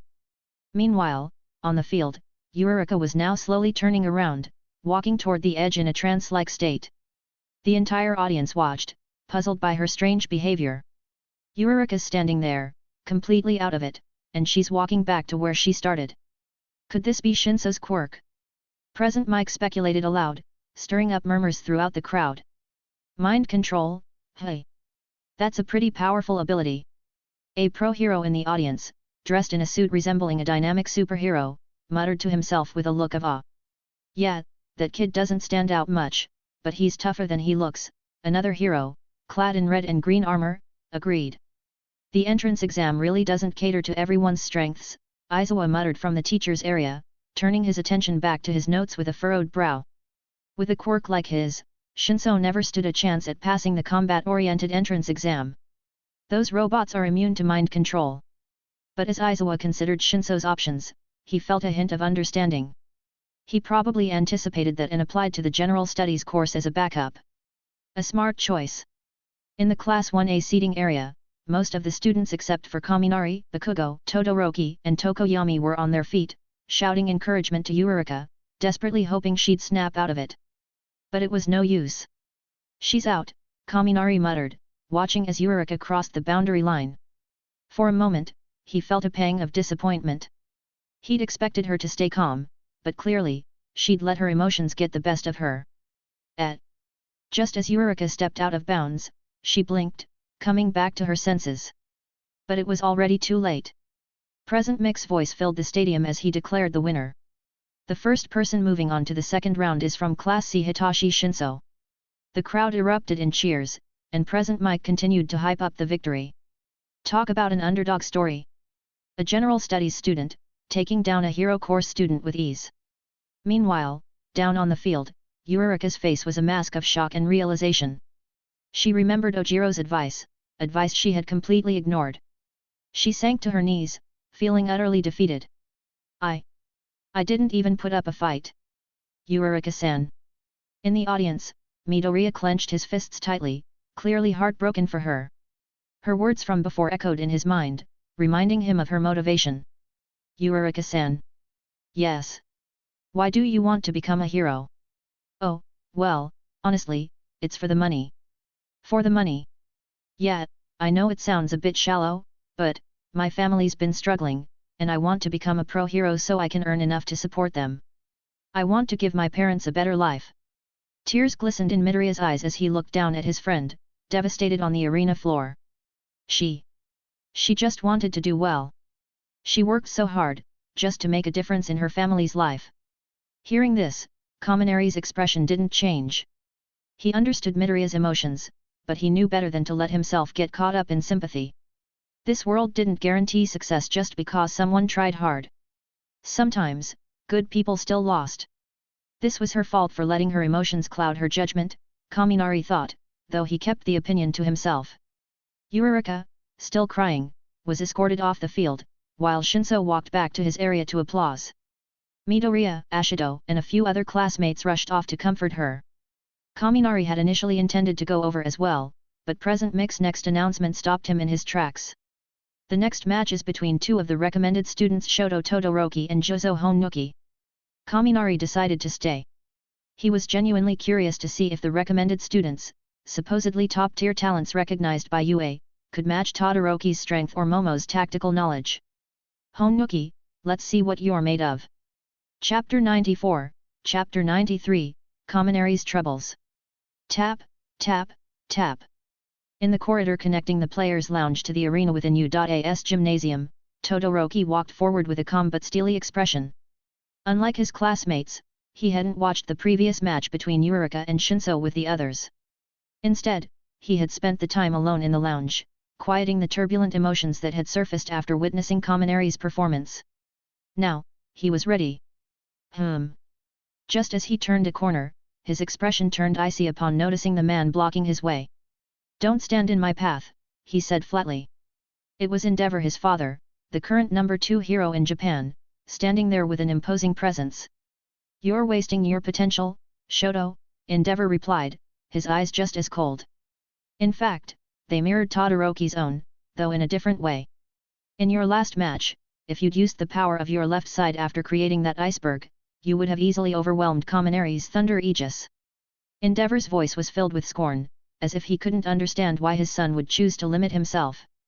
There's a massive difference in potential between you and someone like him. Todoroki kept walking, choosing not to respond. But as he moved past Endeavor, the older hero spoke sharply. You need to stop acting like a rebellious child. You have a duty to surpass All Might. Watching Todoroki's retreating figure, he continued, you were born different from your siblings. You're my finest creation. Those words hit a nerve. Todoroki halted just before stepping into the sunlight streaming in from the other side of the corridor. His fists clenched, and he spoke in a low, shaking voice, struggling to contain his anger. If that's all you have to say, then pay attention. He took a breath. I'll win this festival without using your power. I'll do it with my mother's strength alone.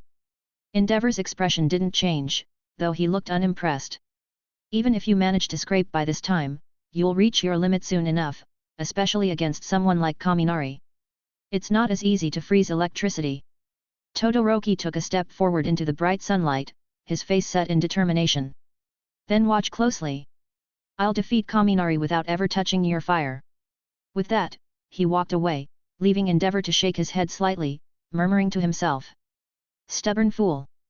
That boy Kaminari has a far better grasp of his quirk than you do. The next second, any trace of Endeavor's thoughts vanished as cheers from the stadium echoed through the corridor.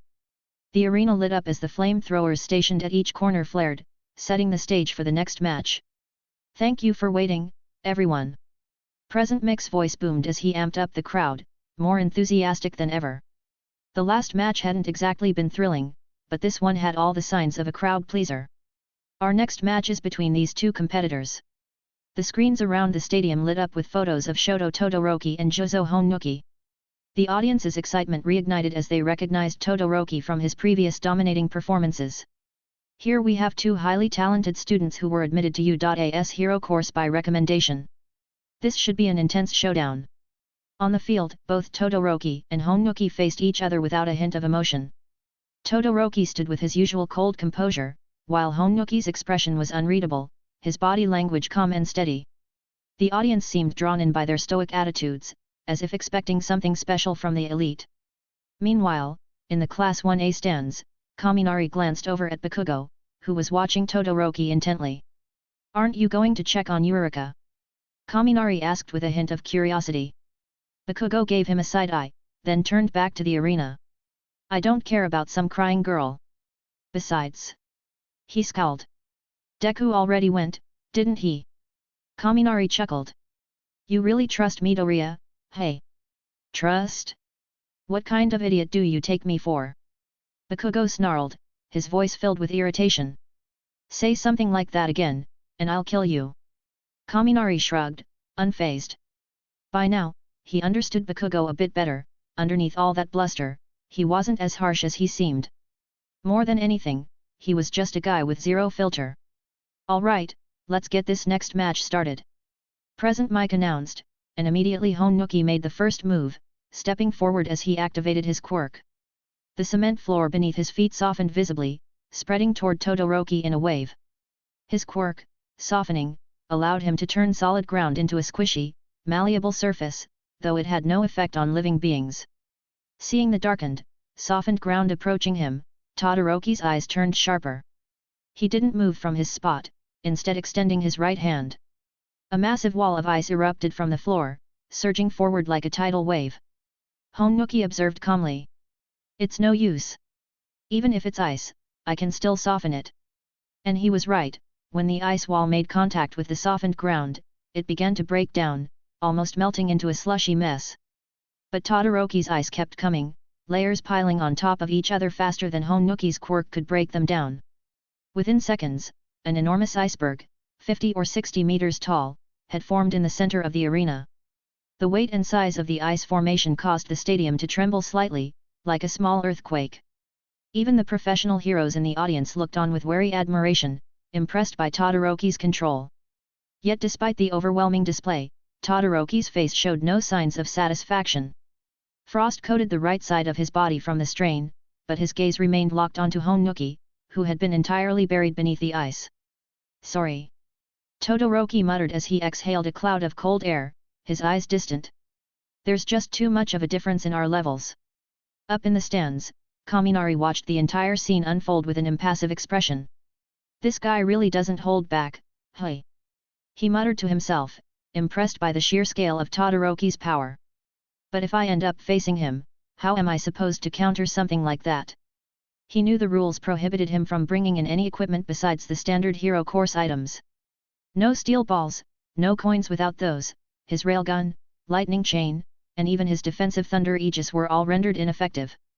As Todoroki stood in the arena, catching his breath, Kaminari found himself thinking hard about what he'd need to do if he wanted a real chance against his classmate. Chapter 95, Chapter 94, Kaminari vs Midoriya. Jozo Honuki, can you still move? On the sidelines, Midnight, who was partially frozen herself, trembled from the chill as she asked a question she already knew the answer to. I can't. Honuki, feeling the numbing cold all over his body, barely managed to shake his frozen face as he whispered. Honuki is incapacitated. Shoto Todoroki advances to the second round. Midnight cracked her whip, her voice echoing through the speakers.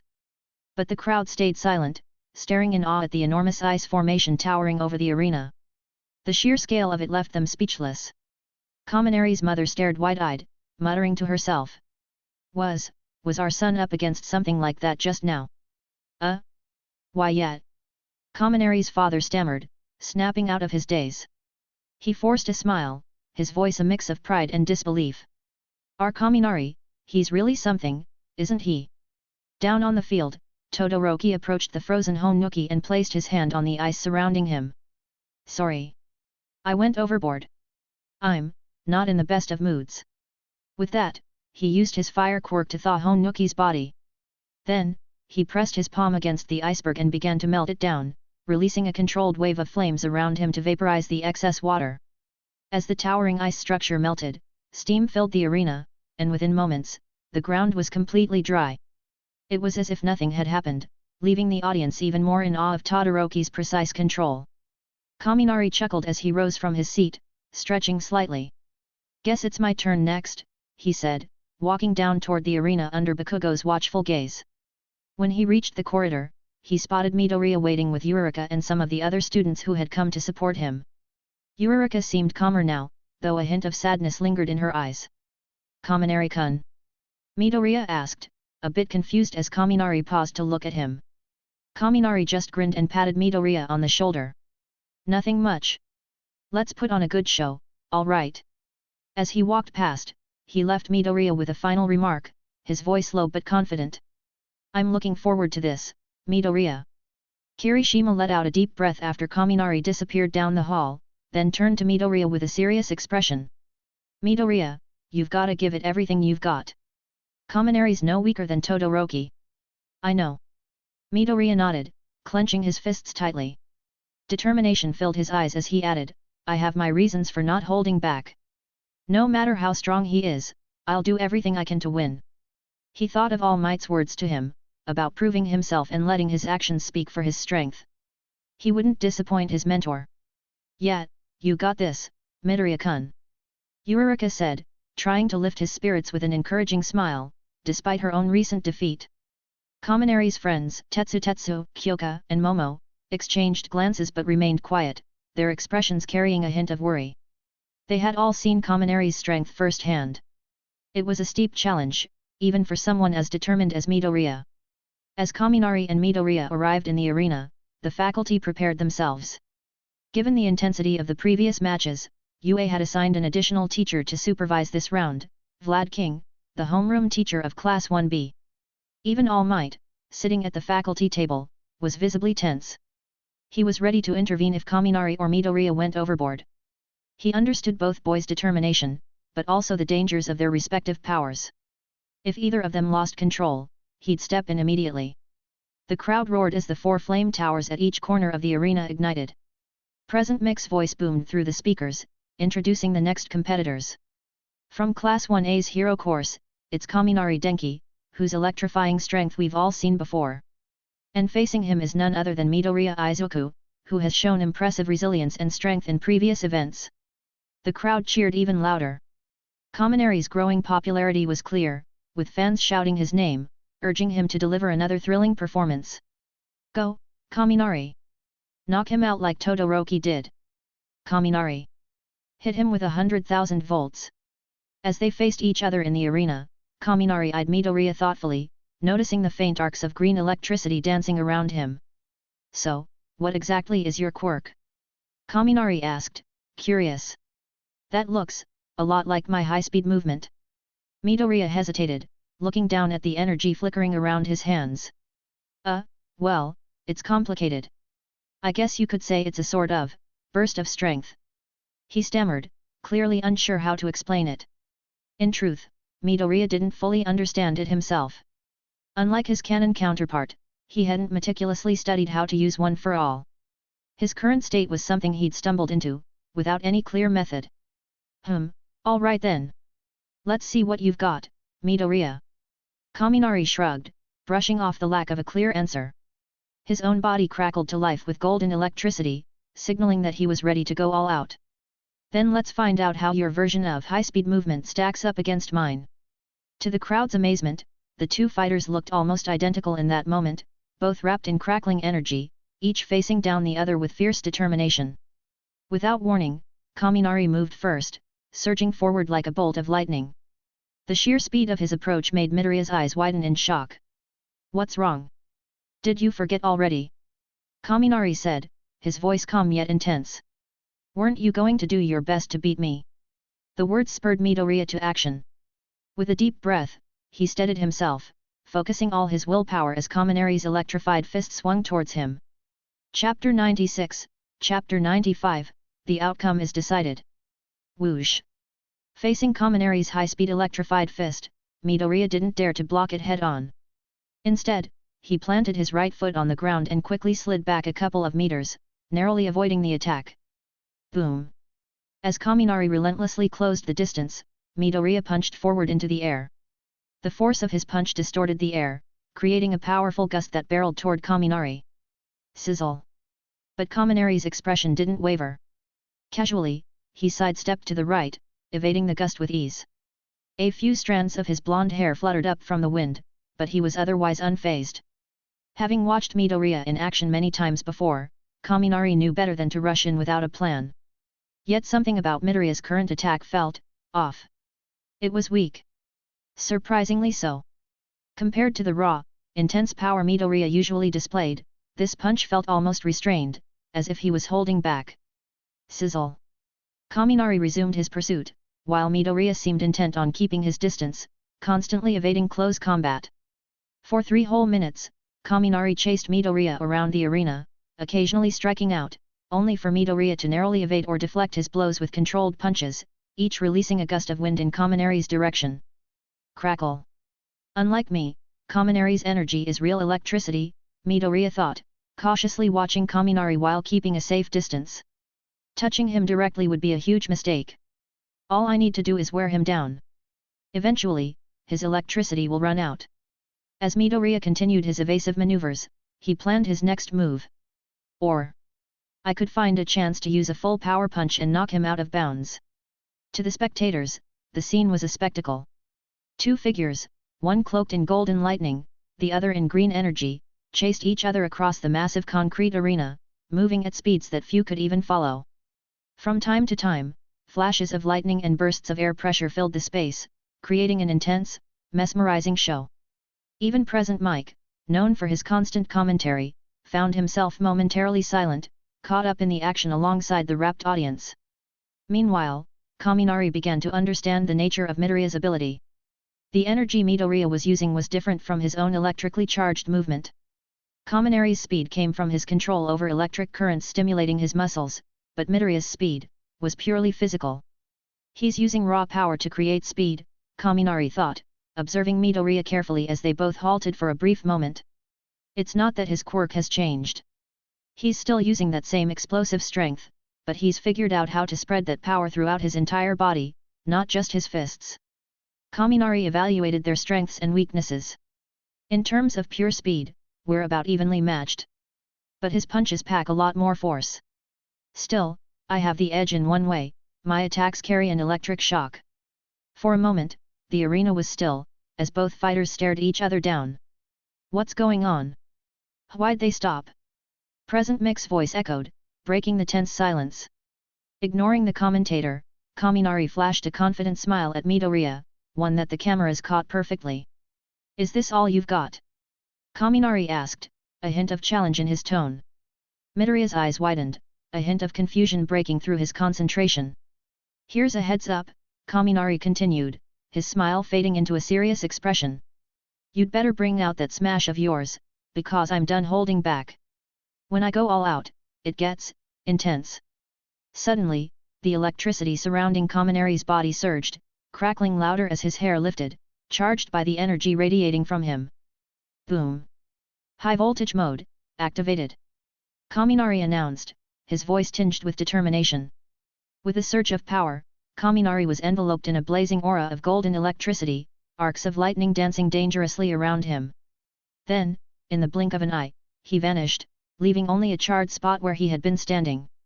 In an instant, Kaminari reappeared as a golden streak, rocketing towards Midoriya like a bolt of lightning. His speed was so extreme that even the arena cameras struggled to keep up. He's so fast.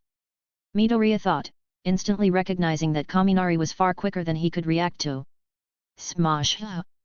Desperate, Midoriya unleashed a full-powered punch, even though he knew it would likely injure him.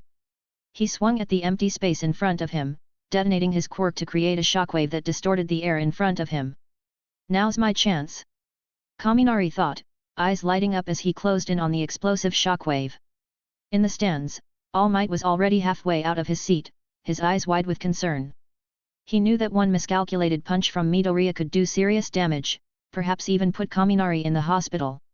On the teacher's platform, Aizawa squinted, considering whether he should activate his erasure quirk to prevent an accident.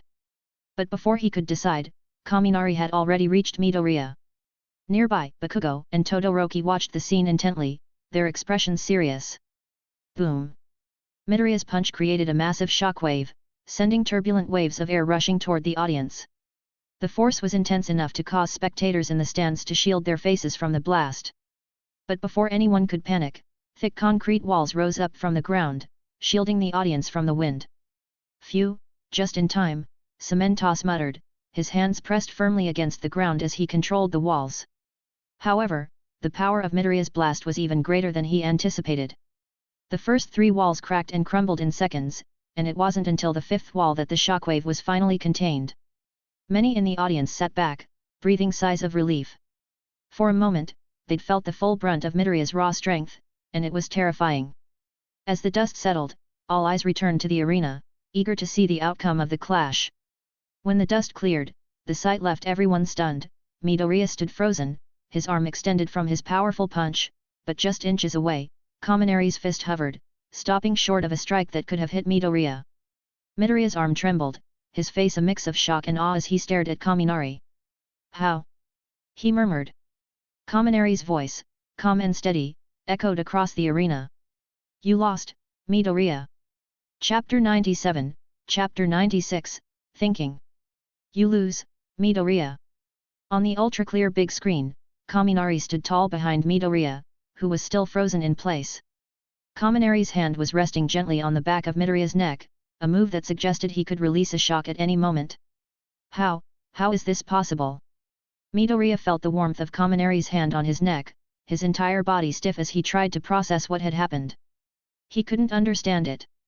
He hadn't even seen when Kaminari managed to get behind him. The audience, along with the commentator present Mike, was equally stunned. Mike, ever the curious host, immediately asked the technical team to play a slow-motion replay of the last few seconds on the big screen above the stadium. On the screen, everyone watched as Kaminari, covered in golden lightning, suddenly ducked low and slid under Midoriya's arm at the very moment Midoriya launched his 100% smash. Kaminari's movement was quick, almost graceful, like a fluid shadow slipping past unnoticed. Whoa! The crowd erupted in astonished cheers and gasps. The precision of Kaminari's maneuver left many viewers in awe. How was he able to move so smoothly in such a short time, especially with that kind of speed? Present Mike exclaimed, his voice brimming with disbelief. And his timing. Mike trailed off, seemingly lost for words. Good timing. Aizawa, Class 1A's homeroom teacher, muttered in disagreement. His voice was soft, but the crowd nearby caught it and quieted to hear his explanation. No, it wasn't just good timing. Hey! Mike looked at him, puzzled. What do you mean? Timing wasn't the key here, Aizawa continued. Kaminari didn't just react in the moment. He knew what Midoriya was going to do before it happened. He anticipated it. The audience murmured in confusion. How could he have known? Some of them asked. The idea seemed impossible, even absurd. Aizawa's expression didn't change as he elaborated. Remember what Kaminari said to Midoriya before the match? He told him to be prepared and encouraged him to go all out. Kaminari baited him, knowing Midoriya would interpret his words as a challenge. With Kaminari showing such overwhelming speed, Midoriya thought he had no choice but to use his full strength. The crowd fell silent, processing Aizawa's analysis. Even some pro-heroes in the stands exchanged thoughtful looks. This wasn't just a display of physical skill, Aizawa concluded, his eyes narrowing slightly as he studied Kaminari on the field. It was a calculated plan. Every move Kaminari made was designed to lead Midoriya exactly where he wanted. All Might, watching from the stands, clenched his fists. He realized now that Midoriya's loss wasn't a matter of strength alone. Kaminari's experience and tactical thinking were on a different level. This is more than just a difference in power. All Might muttered to himself, feeling a pang of regret for his student's defeat. Back on the field, Midoriya looked up at Kaminari, his face showing a mixture of frustration and admiration. Releasing his quirk, he let the green sparks dissipate, finally understanding where he had gone wrong. Is it true? Midoriya asked softly, as though he needed confirmation. Kaminari let go of Midoriya's neck, smiling slightly. Yet. It's not just about raw power, he said gently. You've got a great quirk, Midoriya, but you need to recognize its tells. Every time you use that full-strength punch, there's this noticeable red glow. It's like a signal, telling your opponent exactly what's coming. Midoriya's shoulders slumped, and he looked down at his bruised right arm, wincing at the pain. I see, he murmured, accepting his mistake. The cheers from the audience rose again, and Kaminari looked around, giving Midoriya a friendly pat on the shoulder. I lost. Midoriya said, finally turning to Midnight, the referee. He lifted his head, though his eyes betrayed his disappointment. It's okay, Kaminari said with a smile, trying to cheer him up. You fought well. Midoriya offered him a grateful, if slightly sad, smile. Thank you. Kaminari. From the stands, All Might watched, a sense of pride mixed with regret in his eyes. He had wanted Midoriya to succeed, but seeing his student learn from this loss was equally valuable. Meanwhile, elsewhere, in a dimly lit hideout, a figure watched the match on a small screen, his voice a sinister murmur. That Kaminari kid. He's sharp, stronger than I expected, Shigaraki said, observing Kaminari's every move with a cold intensity. We'll have to keep an eye on him. Back in the medical bay, Kaminari watched as the recovery girl began tending to Midoriya's injured arm, a worried look on his face. Midoriya, that quirk of yours. It's powerful, but it seems to hurt you every time you use it at full strength, Kaminari said carefully, trying not to pry too much. Midoriya, lying on the bed, gave a sheepish smile. Yeah, it's a bit hard to control. I'm still working on it. But before Kaminari could ask more questions, recovery girl shooed him out of the room. Go on, now. He needs rest, she said, pushing him gently towards the door.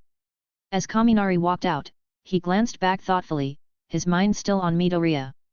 I don't know, there's something different about his quirk, Kaminari thought, trying to put the pieces together. Could it be? But he shook his head, dismissing the thought for now. He had another match to prepare for. Meanwhile, the tournament continued. The fourth match saw Ida against Hatsume from the support course. Hatsume managed to dazzle the audience with her endless gadgets, turning the match into a product showcase, while Ida, though flustered, eventually secured a win. He left the arena looking both proud and deeply embarrassed. In the fifth match, Ashido Mina faced off against Aoyama Yuga. With her agility and quick reflexes, Ashido managed to overcome Aoyama's laser attacks, securing her spot in the next round. The crowd cheered on, energy high as the matches continued.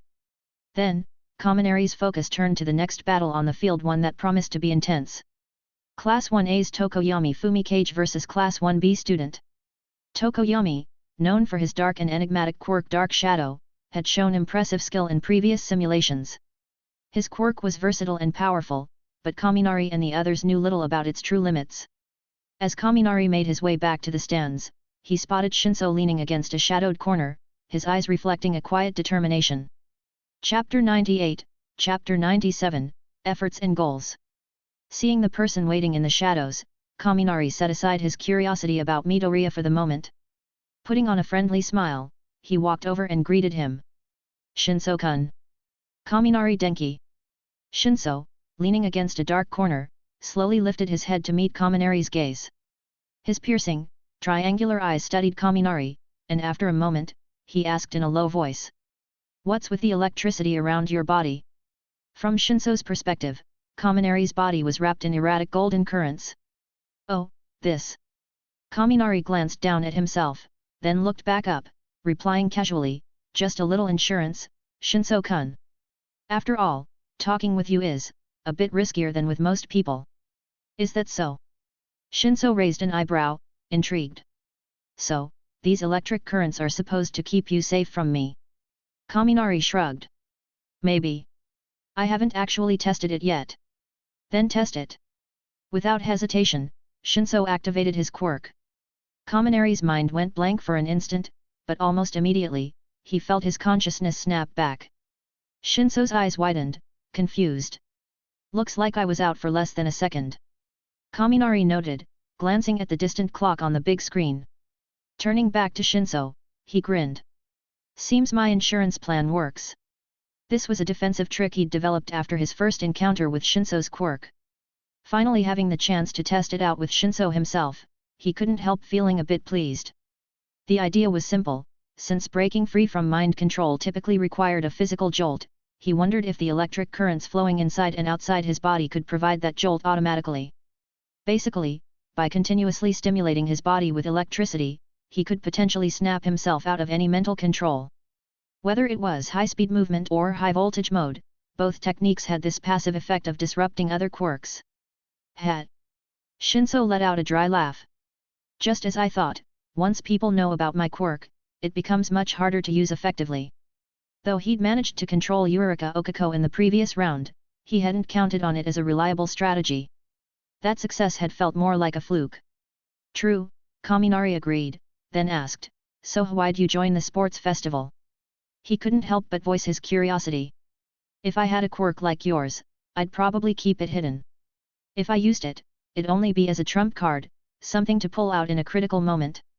Competing in a public event like this, where everyone gets to see your abilities, doesn't seem like the best strategy.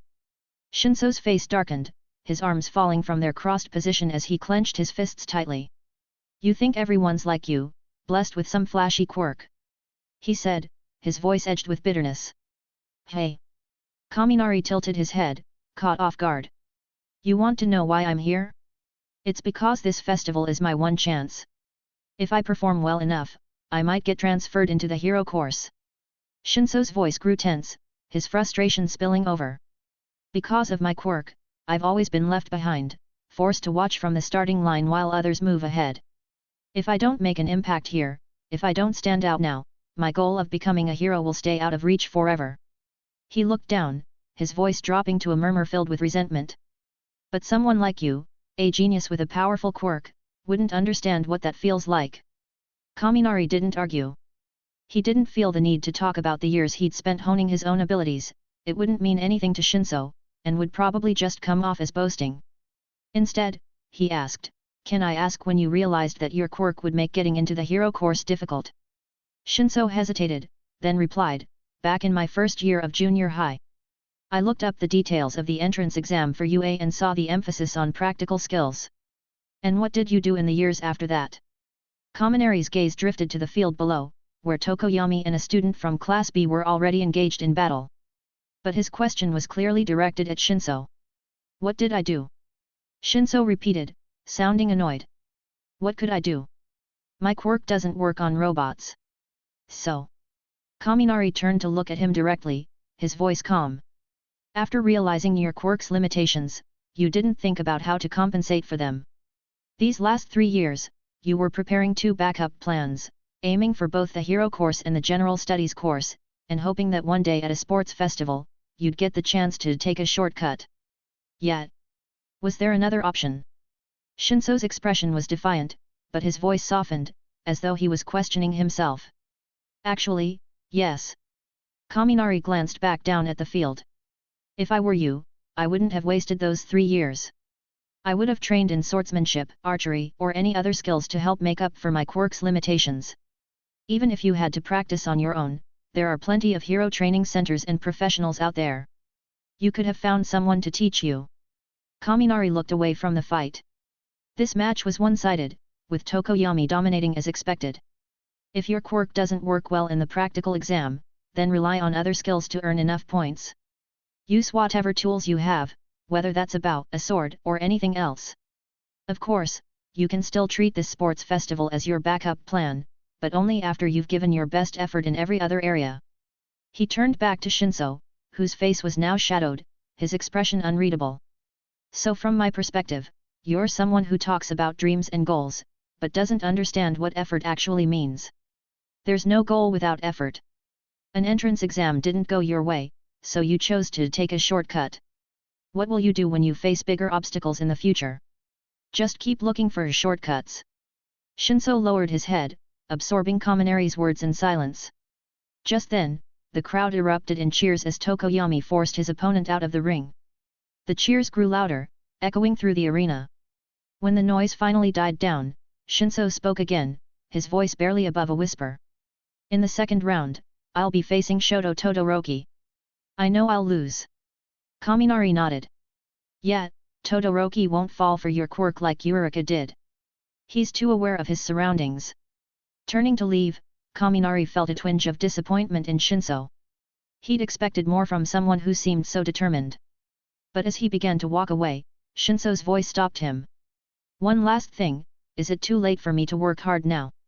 Kaminari paused, then answered softly without looking back. I don't know. But I'd suggest you talk to Mr. Aizawa. He's got a similar kind of quirk. Chapter 99, Chapter 98, Beyond Limit Explosion. Yo, Kaminari. As Kaminari made his way back to the seating area, Tetsu, who had been scanning the crowd for him, immediately waved him over with a grin and pointed to the seat he'd saved. Hey, I saved you a front row seat. Nice. I'm looking forward to the next match. It's Bakugo's turn, Kaminari replied, nodding at Kyoka, Momo, and the others as he took his seat beside Tetsu. He looked around, wondering to himself, has Bakugo already gone down to the field? Yep, Kirishima answered from the row behind him, his curiosity piqued. By the way, does anyone here know what kind of quirk that Shiozaki girl from Class B has? Ashido, Ashui, and the others exchanged blank glances and then collectively shook their heads. Just then, Monoma from Class B popped his head out from behind the nearby wall, smirking. Honestly, you Class A guys are so arrogant. You don't even know your opponent's quirk, huh? Just because you've fought some villains, you think you're untouchable. The Class B rep, Kendo Itsuka, quickly appeared and, clearly exasperated, dragged Monoma back with an apologetic smile. Sorry about that, everyone. Then she glanced toward the field, where Shiozaki was emerging from the dark tunnel. But, just so you know, she's really strong. Don't underestimate her. Maybe, Kaminari murmured, his gaze shifting to Bakugo's intense expression on the other side of the stadium. But the real fireworks are probably coming up. The match began with cheers from the crowd and the energetic commentary of Present Mike. Bakugo strode onto the concrete arena, glancing up at the stands. For a moment, his gaze lingered on Kaminari and Todoroki. Their recent performances flashed through his mind, a swift, overwhelming victory from Kaminari, and Todoroki's near-effortless power. He clenched his fists, seething with frustration. He was determined to make his mark here, to win in a way that would leave no doubt about who was the strongest. I'm not losing to them. I'm the strongest in Class A. Present Mike's voice echoed across the stadium once more, and the crowd's excitement swelled at Bakugo's presence. They hadn't forgotten his explosive prowess during the cavalry battle.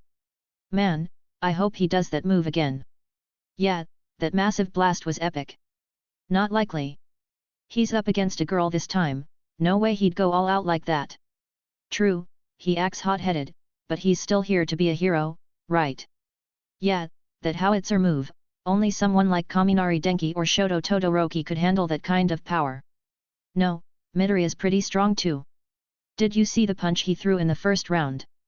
The chatter quieted as present mic announced the start of the match, and all eyes turned back to the field. If you want to make a statement, then go all out. Bakugo's gaze hardened as he stared down Shiozaki, whose calm demeanor radiated an almost saintly aura. His expression twisted into a fierce snarl. Go full throttle and crush the opponent. Boom. Without a second's hesitation, Bakugo leaped into the air, using his explosions to propel himself upward. Then, with a series of rapid blasts to his left and right, he spun himself into a high-speed rotation, closing in on Shiozaki like a spiraling inferno. To the crowd, it seemed as if Bakugo had disappeared, replaced by a horizontal whirlwind of flames and smoke. Explosive tornado. Kaminari muttered, wide-eyed as he watched the spectacle. Is it really possible to push a quirk like this? Using the explosive recoil to stabilize himself mid-spin while generating a high-temperature whirlwind, it was a remarkable display of precision and power. Is he really calculating all of this, or is it just pure instinct? Kaminari wondered, impressed. His own fighting style relied on precise, micro-level control of his electricity, while Todoroki could unleash overwhelming power thanks to his quirk's natural affinity. But Bakugo, he was a mix of both. His aggressive nature and innate combat instincts allowed him to wield his explosions with devastating effect. Bakugo's move left the students of Class B visibly uneasy. His technique radiated danger, and it was clear he wouldn't hold back. Come on, Shiozaki! Block him! Stop that maniac with your vines! On the field, Shiozaki turned to face Bakugo's incoming attack. She spread her arms, her green hair rooting into the ground and sprouting into a forest of thorned vines that surged forward to intercept him. The scene resembled Todoroki's earlier ice barrage, though on a smaller scale. But even so, Shiozaki's vines quickly filled the entire concrete arena. Yet, to her shock, her wall of vines couldn't withstand Bakugo's spinning assault. Every time her vines approached him, they were blasted apart by the shockwaves from his explosions or scorched by the searing heat. A natural counter. From the commentary booth, Aizawa-sensei narrowed his eyes, analyzing the scene.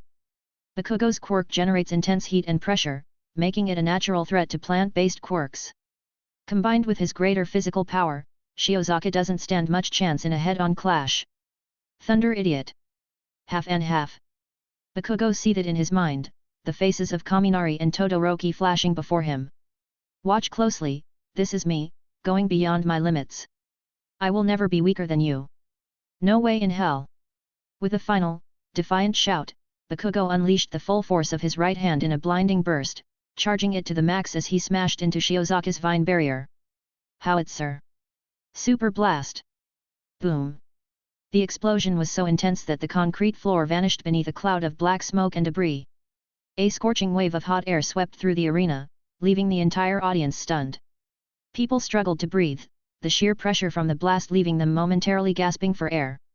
Hats, loose items, and anything not held down were blown skyward in the aftermath. It took nearly 10 seconds for the explosion's shockwave to subside.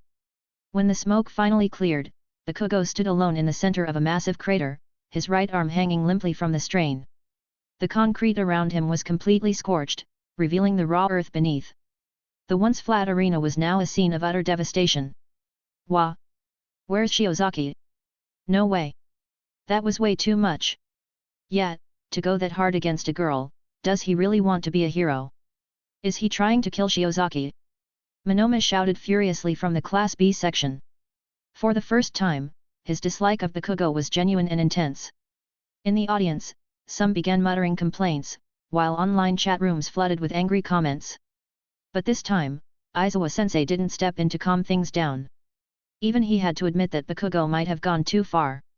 Though it was respectable to treat one's opponent seriously, Bakugo's attack had clearly exceeded the bounds of a simple competition.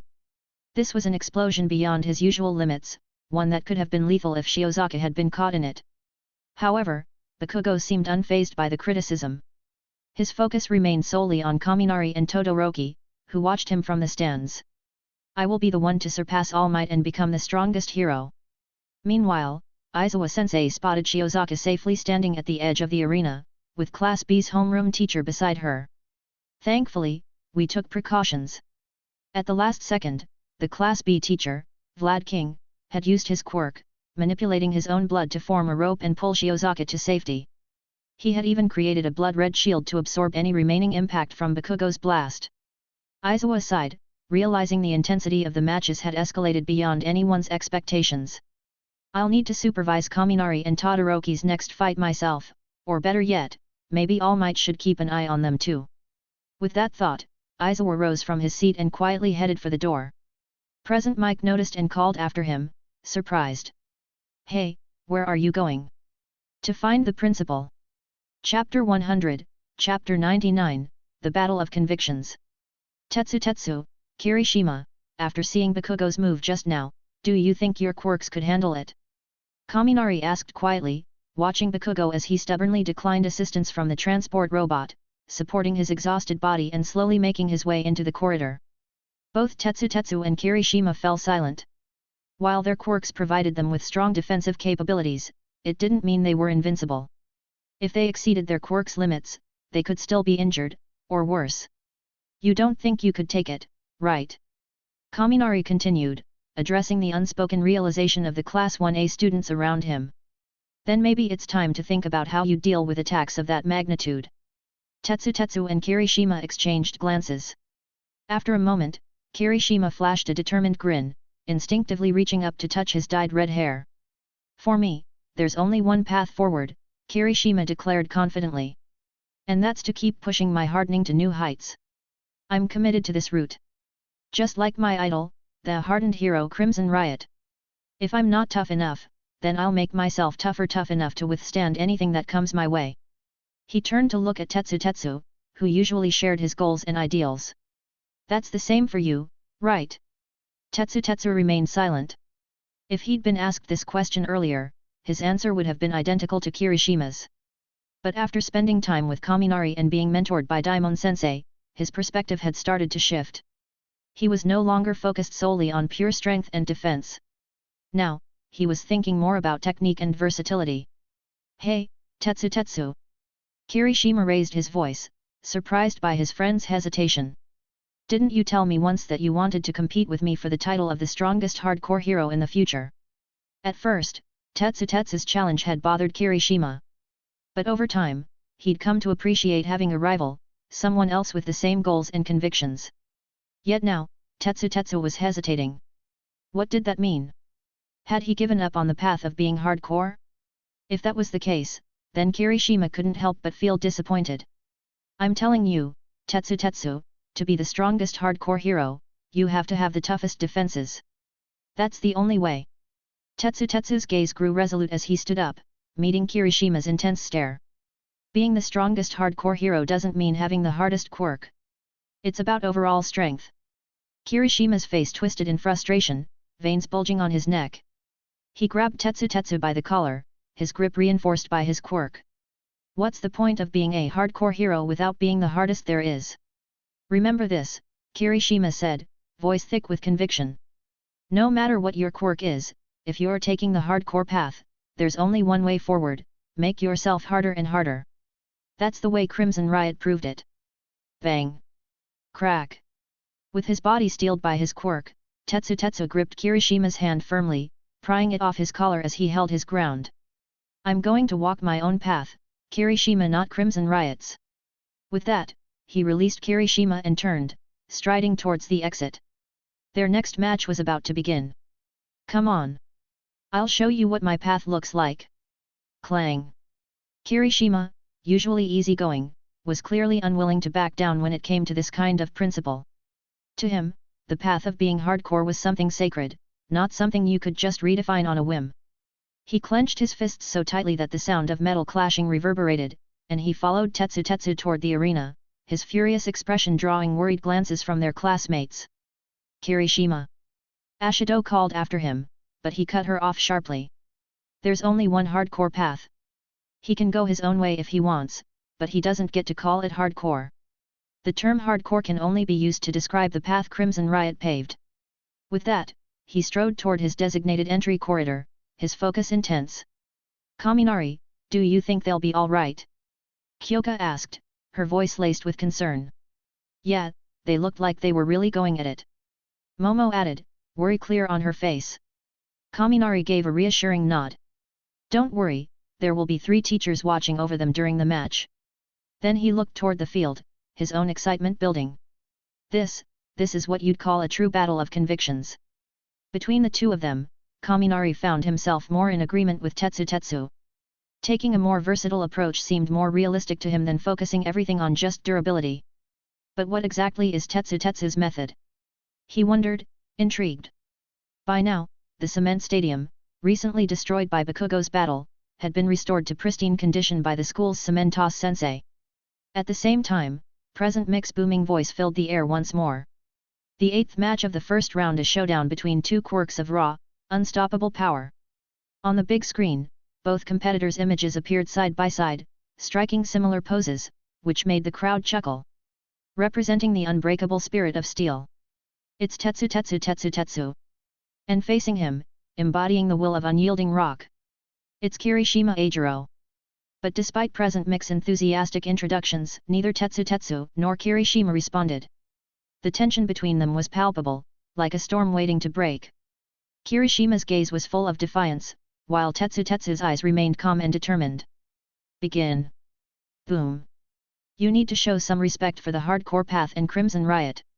Kirishima shouted, his arms hardened, as he charged forward, fury fueling his movements. Bam! With his entire body transformed into steel, Tetsu charged forward without hesitation, meeting Kirishima's attack head-on. Of course I respect him. But my choice is still the right one. Under the watchful eyes of 120,000 spectators, these 2 determined young men, each driven by their own beliefs, roared and clashed in the center of the ring. Boom! Their fists, one hardened to stone and the other gleaming like polished metal, collided with a force that sparked and crackled in the air. Their strength is perfectly matched. Present Mike exclaimed into his microphone, his excitement radiating through the stadium. The crowd erupted into cheers, thrilled by the sheer intensity of the match. As soon as their fists separated, Kirishima, still fuming, swung again, driving his hardened fist forward. What's this method you keep talking about? Isn't this the real hardcore path? Then I'll show you what I mean by my path. Tetsu shot back, his stance shifting as he readied himself. He took up a judo stance, watching as Kirishima charged in recklessly. Just as Kirishima closed the distance to less than 2 meters, Tetsu made his move. Sliding his right foot into position inside Kirishima's right leg, Tetsu turned his body, ducking under Kirishima's punch. Using his right hand, he grabbed Kirishima under his left arm and leaned into him, using Kirishima's momentum against him. Then, with a twist of his hips, Tetsu hurled Kirishima high into the air, slamming him down onto the concrete floor. Crash! As Kirishima's hardened back struck the ground, the arena floor shattered beneath him, splintering like it was made of brittle tiles. Tetsu exhaled a steadying breath, looking down at the stunned Kirishima. To be the strongest, you need more than just toughness. You need to combine technique, strength, and durability into one. I might not have the hardest quirk, but I'll be the strongest in history. Kirishima, remember this: I'm following the path of the unbreakable, not just the hardest. Thanks for listening.